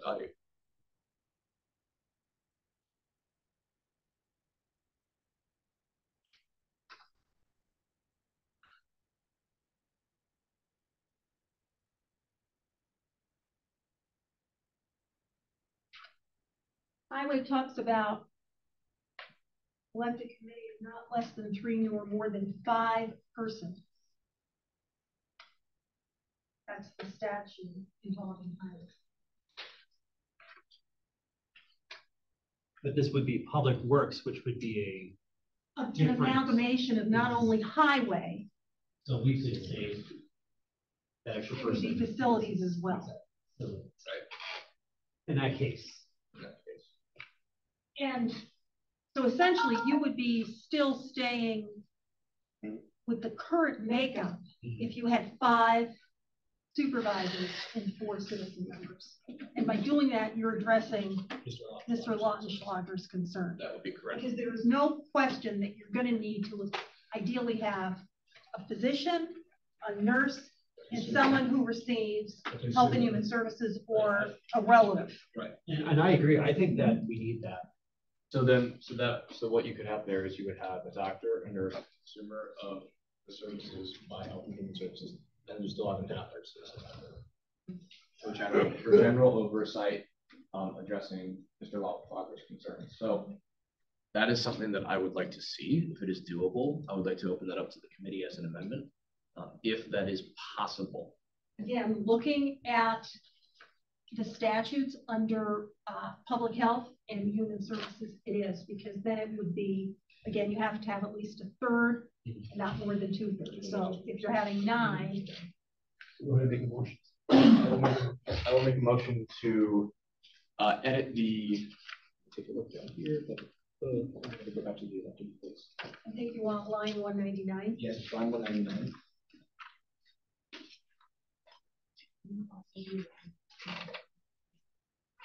Right, we would have to edit the subsequent resolution too. For the ordinance. For the ordinance, First, yes. we're in the resolution. Yes, so we'll do the resolution first. So shall includes, let's say, 5 Winnebago County supervisors on line 199.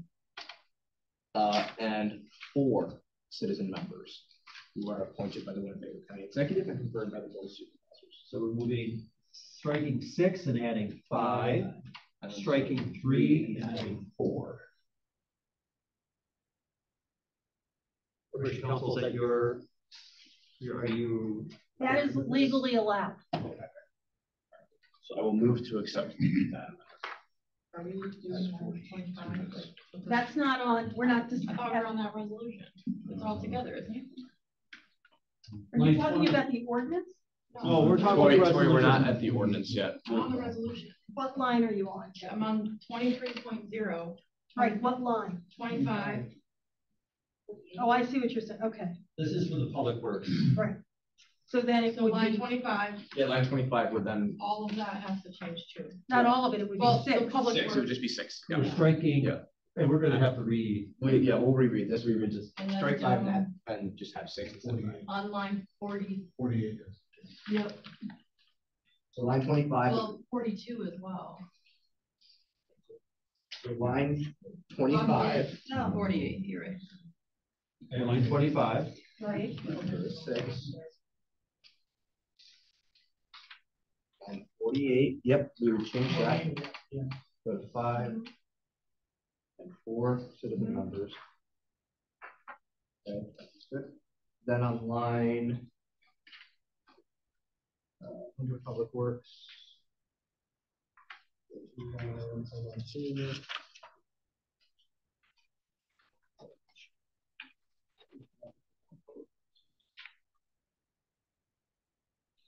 Line 73, go to 6. Yes, right, 5 and go to 6.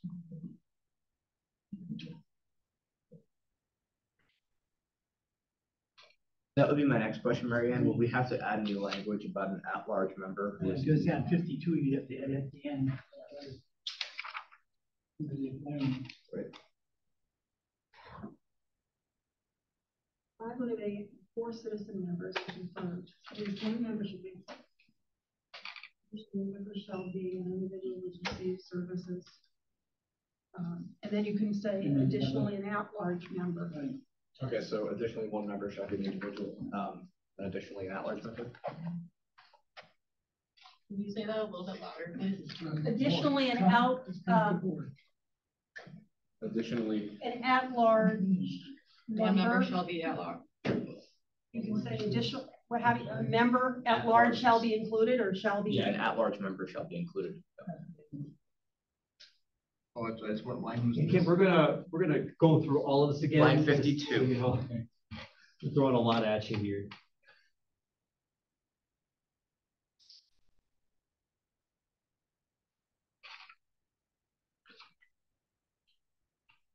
Actually, shall be named. Don't say included, shall be named.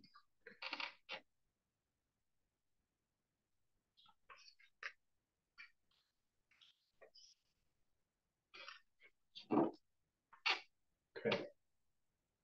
Now, if that covers it, I know there was one more question about the legislative committee because Health and Human Services was not included on legislative, and that was just an oversight on our end. Line 273 on page 7.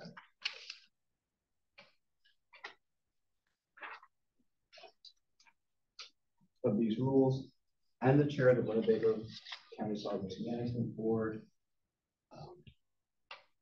And chair of the Health and Human Services Board. Yeah, chair of the, and chair of the Health and Human Services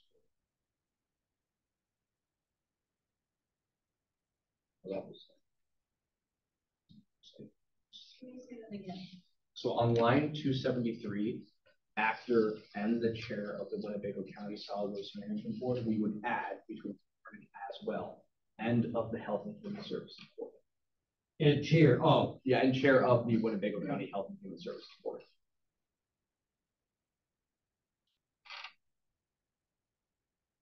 Supervisor Foam, do you want to go through all these changes? Yep, I'm going to go through all these changes together. So on page 1, Line 25, Public Works. This committee would consist of 6 county board supervisors. Okay, on line 25. And then moving to page 2, line 48. This board consists of 5 Winnebago County Board supervisors and 4 citizen members. Then at the end at line 52, another sentence, an at-large member shall be named.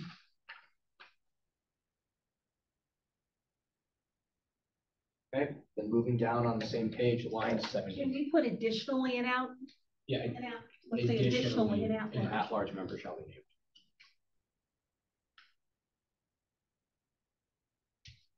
Line 73, the committee consists of 6 Winnebago County Board supervisors. Moving all the way to the back of page 7, between board and as well, adding and the chair of the Winnebago County Health and Services. 6, line 199. Oh, yeah. And then also on page 6, line 199, Health and Human Service Board includes 5 Winnebago County Board supervisors and 4 citizen members. I think that covers everything. And then I know, Marianne, that Supervisor Hanson had a question about some language on line 50 on page 2. My question was, and I think this is state statute, right? Because I was wondering on line 50 when it says should be a physician and registered nurse. Mm-hmm. I thought it was or, but and is the current state statute? Yeah, yes, yeah. But I can pull it up.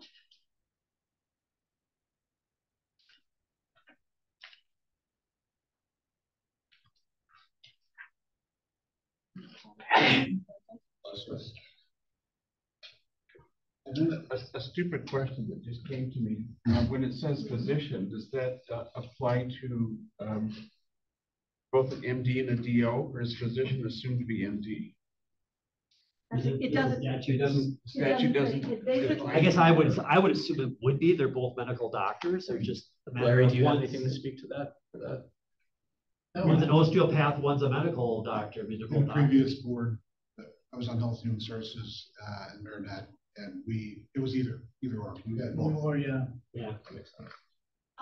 The operative language is in 251.03 sub 1, which says, and that's under local board of health, and it says, in appointing the members who are not elected officials or employees, a good faith effort shall be made to appoint a registered nurse and a physician, except that if the appointing authority is unable to locate a willing registered nurse, physician, or both, it shall make a good faith effort to appoint a physician assistant, advanced practice, registered nurse, or both. And then it goes on to talk about a county human services board under 46 may act as a county board of health if the membership of the county human services board meets the qualifications specified in this section. So yes, it has to be a physician and nurse. Okay. That is, those are the amendments that I have. Okay, well, why don't we clear these amendments out so we don't get confused here. So okay, you just read. I will read that again. One more time and then say I move to, that way we're clear. I move to approve the following amendments on line 25, page 1. The number 6 will replace the number 5. On line 48, page 2, replacing the number 6, the word 6 with the word 5, and the word 3 with the word 4. Then at the end of line 52, additionally, comma, an at-large member shall be named, period. Moving down to line 73, replacing 5, the word 5 with the word 6. And then moving to page 6, on line 199, removing the word 6 and replacing it with the word 5, and the word 3 with the word 4, then on page 7, on line 273, and the chairman of the Winnebago County Health and Human Services Board, which will be added between the words board and as well. I second. Any additional discussion on those amendments? I just have one. As we talk about the feedback that we received, I'm going to open this up to both of the two gentlemen. Does this satisfy your concerns with what you had expressed this evening? That's for me. It's another, well, it's another two. Well, yes, it has, as of right now. I mean, at least everyone can be involved. Now, whether they want to get involved or not. The options there. Right. Okay. So yes. Okay. At least as far as the feedback. For now. Right. Yeah. Okay. All right. With that, I'll take a vote. All in favor, say aye. Aye. Opposed? Abstain. Okay, and we have one abstain. That passes.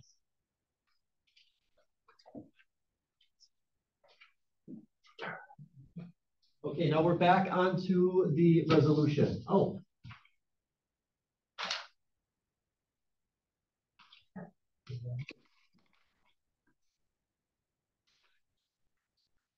Thank you.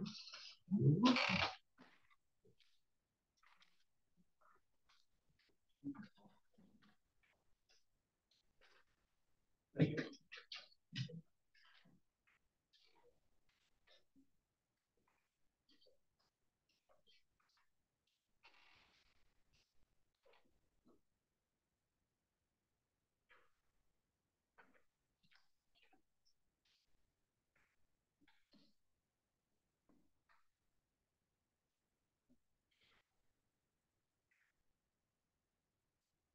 Okay, we are back again at the motion. It has been seconded, and now we're in discussion. Is there any additional discussion? I have. Please, Supervisor Isaac. Thank you, Mr. Chairman. Very welcome. County Board Supervisors and friends. The work of a committee task force is work done in vain. The task force has failed to exposit a single valid reason to restructure committees. I said initially that any committee restructure needed to be preceded by a downsizing or right-sizing of the 36-member county board. It is still true. The majority of counties who have restructured committees first downsize their county board. Waukesha County, Brown County, Fond du Lac County, Grapeseed, Kenosha, Rock County, and dearly beloved Washington County. You know, the squeaky wheel gets the oil. And if you examine the premise of committee downsizers and their results, you see the restructure survivors, solid waste, aviation, land and water, each had a vocal supporters who pressured and convinced ad hoc committee and judiciary committee that their interests come first, as well as members of the Human Services Board and affiliates. There is no need to consolidate committees with a county board of 36 supervisors. Each committee is adequately staffed. As a matter of fact, the current arrangement proposed will result in 47 people needlessly doing the work that 72 do now. My best advice to the Judiciary Committee is to recommend postponing action on downsizing committees until the new 2024 organization meeting in April allowing the newly elected board to take responsibility for choosing either the present committee structure or the proposed. All the work is done, and a cooling off period gives all board members a chance to put this change in perspective. If it ain't broke, don't fix it. And with some doubts about putting this into the minority report, and from my tribal wisdom of 17 years on the county board, I suggest to you that the proposed arrangement consolidating Health Human Services and Parkview Health Center will ultimately lead to disbanding Parkview by sale or management. Parkview struggles with an empty neighborhood and a shortfall in employees. Losing its identity and committee of jurisdiction, I suggest it will become a victim to priority budgeting, which will eliminate non-mandated programs and the 250 employees of the 1,100 workforce of Winnebago County. This is a step which Washington County announced their plan to sell off their nursing home, documented in WCA magazine.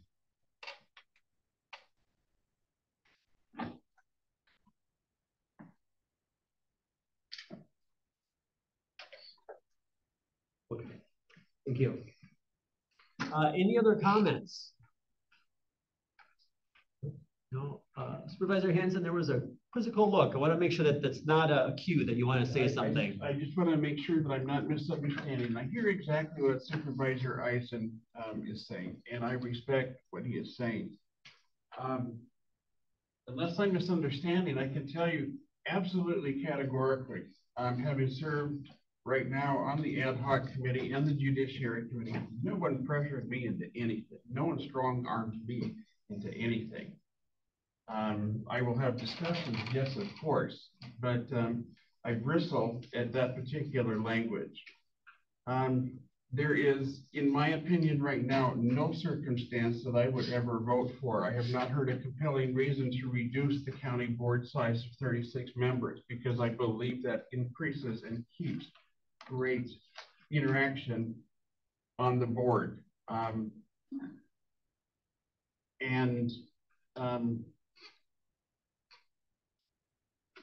On the last point about postponing to the 2020 or to the 2024 organization meeting in April, I understand the point, but unfortunately, I have seen this current session kick the can down the road when things are uncomfortable. Please, we really, in my opinion, we really shouldn't postpone indefinitely or to the next board. Deal with it while it's in front of it. Pass, fail, or abstain. And that's all. Thank you. So a lot of this we've already debated, so I don't think we really need to rehash that. But I do have just generally two thoughts on this. And the first is, I think we've made it, I think everyone will agree that this is something that can't be changed in the same term that you're in. It's way too disruptive, and it's not fair to those we serve, and it's definitely not fair to those who work in the county to change midstream, midterm. I just can't support that in any of these types of things. And so because of that, I think it's extremely appropriate for one term to recommend to another going in what that should be. Because really, this does have to be decided at that organizational meeting. I just don't see any way around that. And the crux of the issue is you can't just tell the new members, okay, we're sitting at the organizational meeting, let's talk about committee structure and what do you think? Okay, I can tell you for a fact, I wanted to change just a few ands and commas and buts and maybe do some more email stuff. And it was interesting, we'll say. And so I thought I was just improving and bringing clarity. This is so much more complicated. It's so much more complex that it deserves more effort and time. So I think it's extremely appropriate for the people in this term to recommend what that is for the next. And that is the other key here. This is all a recommendation for that next term. That's all this is. This is, hey, this is what we think you should consider. At the end of the day, we really don't get a say in what the structure is. We really don't, unless we have been reelected and are now in that new term. So I support this just because I think that we should give the next group of people, whoever that group is, the benefit of analysis and debate and good thought, and then have them decide what makes the most sense for that next board. And we have a lot of great people on this board. And a lot of people, as Supervisor Ising continually reminds us, so we can't forget, we have a lot of people on the board who have been on the board for years and years and years, which is great. It gives you perspective, not necessarily wisdom, but it gives you deep perspective and understanding of the systems and the processes. We're gonna probably lose some of those people in the next term. It's just how life goes, right? We can't assume that all of these people are gonna be on the board next term. So I say, let's rinse through this and get their input. You know, it's great that we have, you know, former supervisors here to do that. And I think we heard it and made adjustments because of it. But we're not gonna necessarily have that ability next year. So I say we should at least put the recommendation out there and stop pretending like we're making we're making anything other than our recommendation. We vote this up board and it goes, we approve it. That all that means is we're approving a recommendation for the next board, right? I'm right in that, right? They can change it. They can change it. They can do whatever they want. But for us just to say, no, we shouldn't even be looking at it, I think we're missing the boat here on how we can help the next board. And the next board could look at that recommendation and say, you guys are you're full of hooey. And that's their absolute right to do that. But I don't really understand the level of obfuscation on this. I just don't understand in that this would be different if we were voting on this and these changes were going to happen immediately. I probably would have a much different opinion for a variety of reasons. So that's where I have the disconnect. And the only thing I'll say about these written results or these comments is my beloved county is Winnebago County.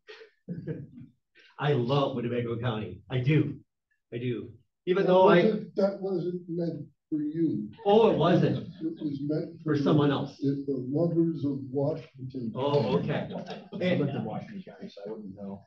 And I drive through Washington County twice a week. It's a very fine county. You have a quick trip there that's really nice. Just saying. Right after 41. All right. Those were my comments. Any other comments before we bring this to a vote? I'm going to allow, just come up, please, Supervisor. Jim Wise, 1204 Cameron, District 8. Just a thought, maybe in this resolution, you should have a start date on it. Right now it has, this is approved, I would look at it and say, oh, it's tomorrow. Just a thought. Oh, that's a good thought. I like what you're saying, I like what I'm hearing here. I like this thing, but okay. Let's get a start date. That's a good idea. Great, thank you. So to that point, Mr. Chairman, so if you look at the next ordinance, there's a start date, April 23rd, 2024, which is the next organizational meeting. So we could add a similar language. Yeah, the similar language to the back. on line 278. I would be, if you just want to see the language, I would second that. Corporation Counsel, would there be any sort of legal issues with that if we included? No, because, I mean, again, your rules talk about the fact that the proposed rule under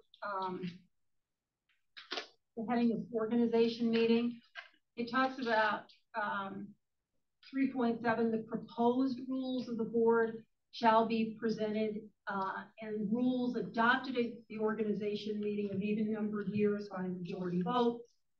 The proposed rules of the new board shall be made available to the board membership prior to the organization meeting. So it's clearly contemplating this. So if you want to basically mirror the language that you have in the ordinance and the resolution, other than as you wouldn't say be it further ordained, be it further resolved by the Winnebago County Board of Supervisors, the said amendments shall become effective on April 23rd, 2024, or something like that. Okay. So on line 279, be it further resolved.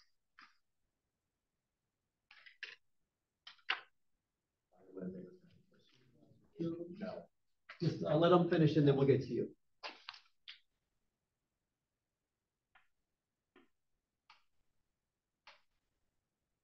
That said amendments to the Winnebago County Committee and Board structure shall become effective on April 23rd. Okay, so we have a motion for this amendment. I'm going to second it, and then Supervisor Eisen. I think that's I think the amendment is defective because what I have to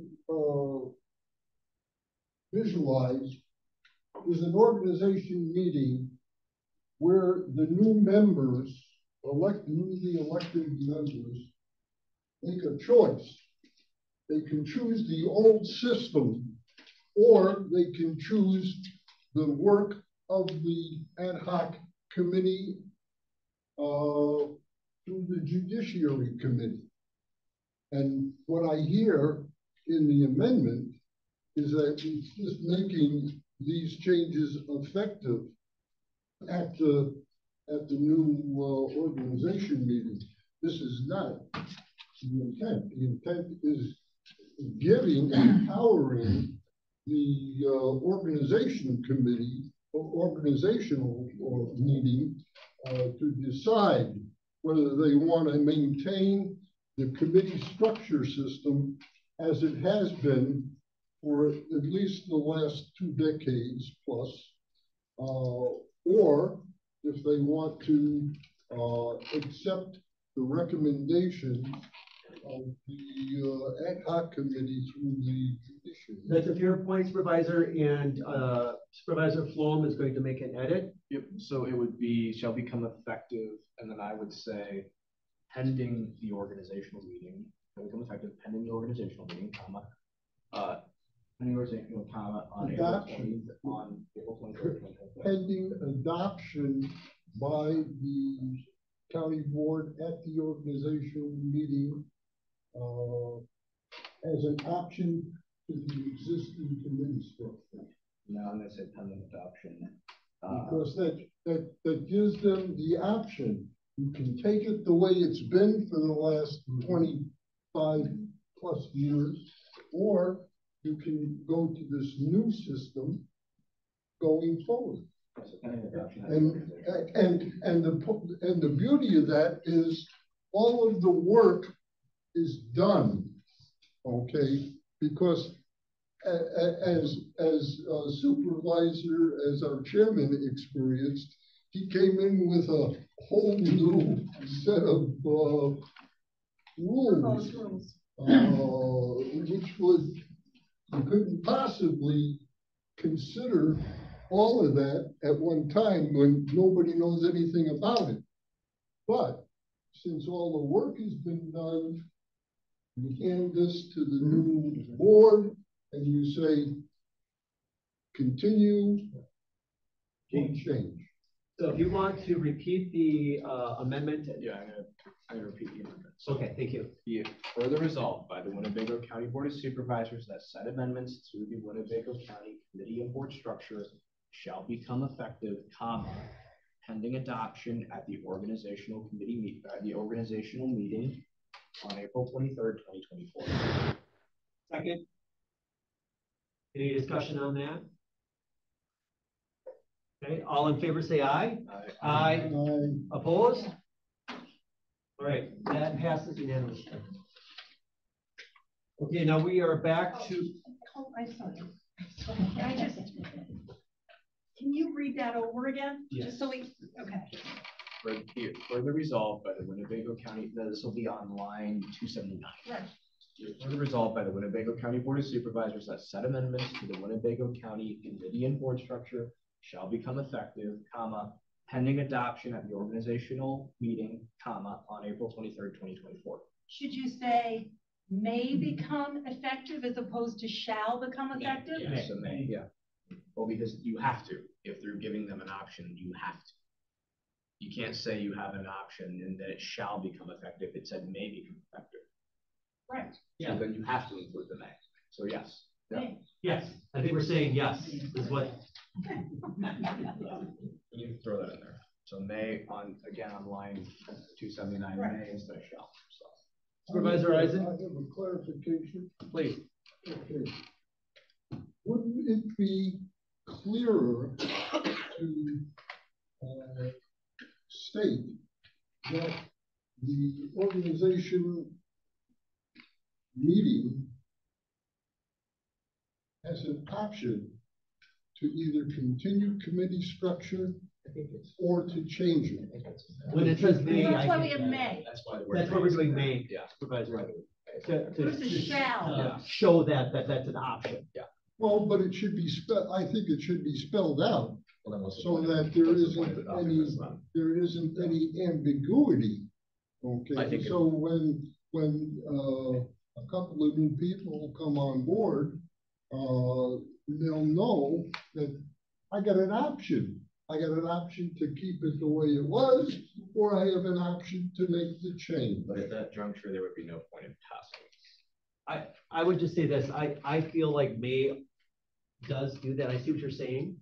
I look at that and I feel like that's more simple just to say this may be something for them to look at. So I feel like it does that without getting too wordy. I agree. Do you want to bold the word may so it stands out?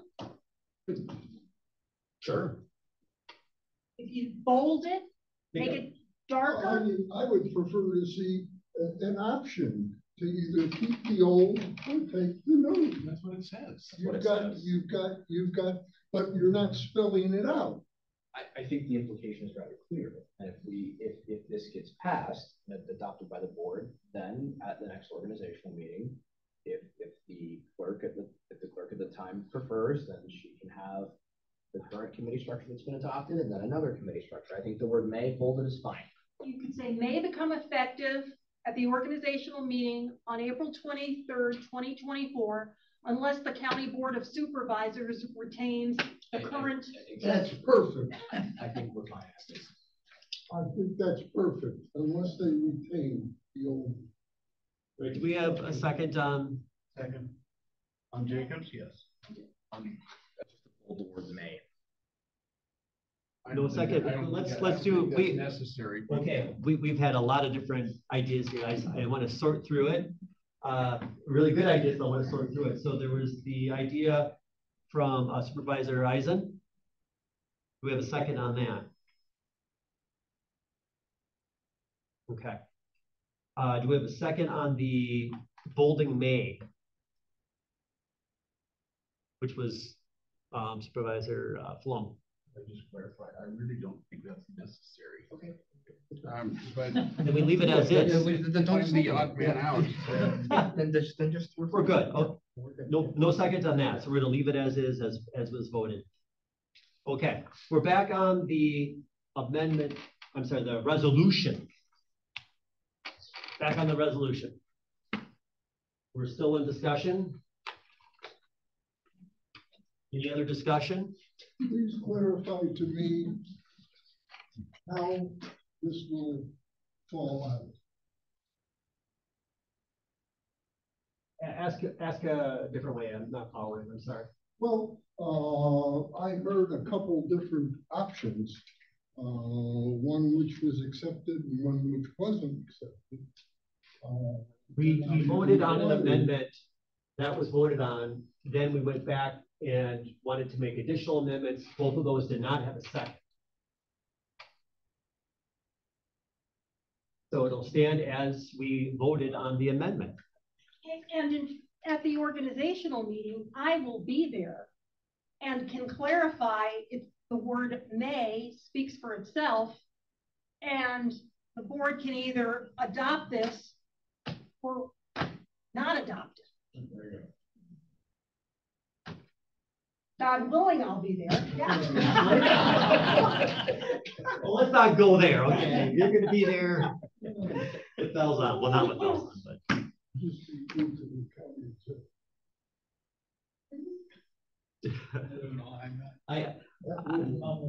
We're going to move. Okay, so back on the resolution. Any additional discussion on the resolution? Hearing none, we will. I'm sorry, did you say something? Oh, you didn't? Okay, now I'm hearing things. Okay, with that, we will vote. All in favor, say aye. Aye. Opposed? That passes unanimously.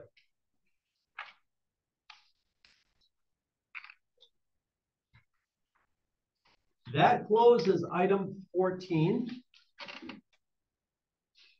Opening item 15, consideration vote, resolution, amend Winnebago County General Code Section 11.01, County Human Services Board, and repeal Winnebago County General Code Section 11.06, County Board of Health, to create the Winnebago County Health and Human Services Board.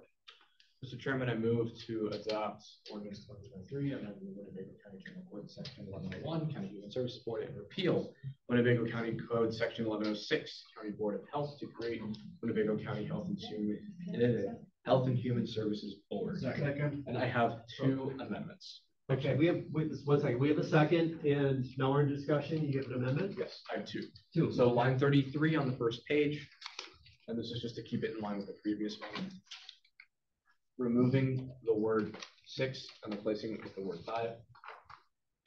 What line was that? Line 33 on the first page. And then removing the word 3 and replacing it with the word 4.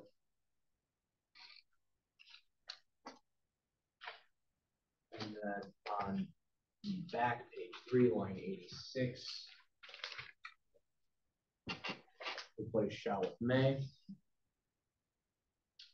And then may become effective, and then we're going to add a comma, pending adoption of the organizational meeting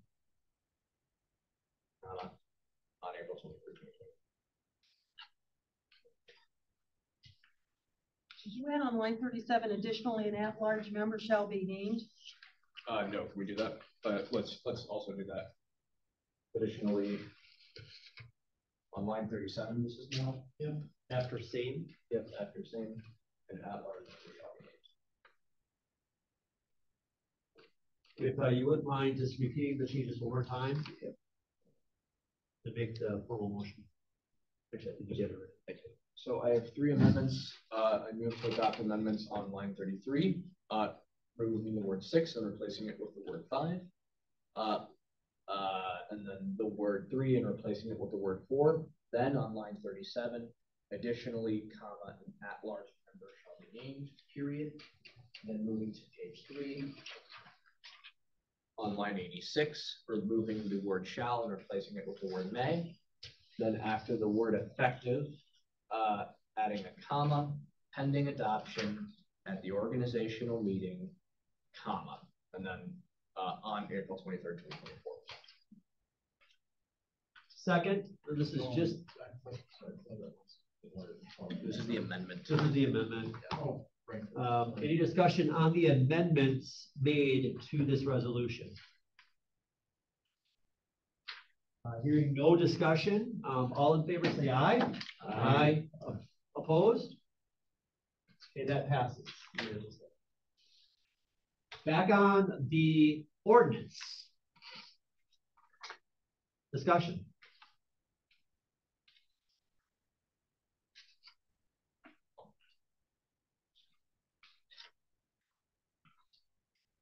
Everyone's quiet. I think it makes sense. Okay, hearing no discussion. Okay, we're gonna vote. All in favor, say aye. Aye. Opposed? That passes unanimously. That also closes item 15 on the agenda, if you're following along. Item 16, we're opening that one. That's next meeting, Monday. Wow, December 4th, 6 p.m. Deadlines for that is November 17th. Just as an FYI, we will be having Damascus Road come and speak. Very short presentation, extremely short presentation. But they will be here in the for the December. We will also add to the agenda discussion around opioids. We'll have that. Anything else? Please let me know by the 17th. Closing item 16, opening 17, adjournment. Chairman, move to adjourn. Second. Got a second? Any discussion about adjourning? No? Okay. All right. All in favor say aye. Aye. Opposed? Nay. Passes.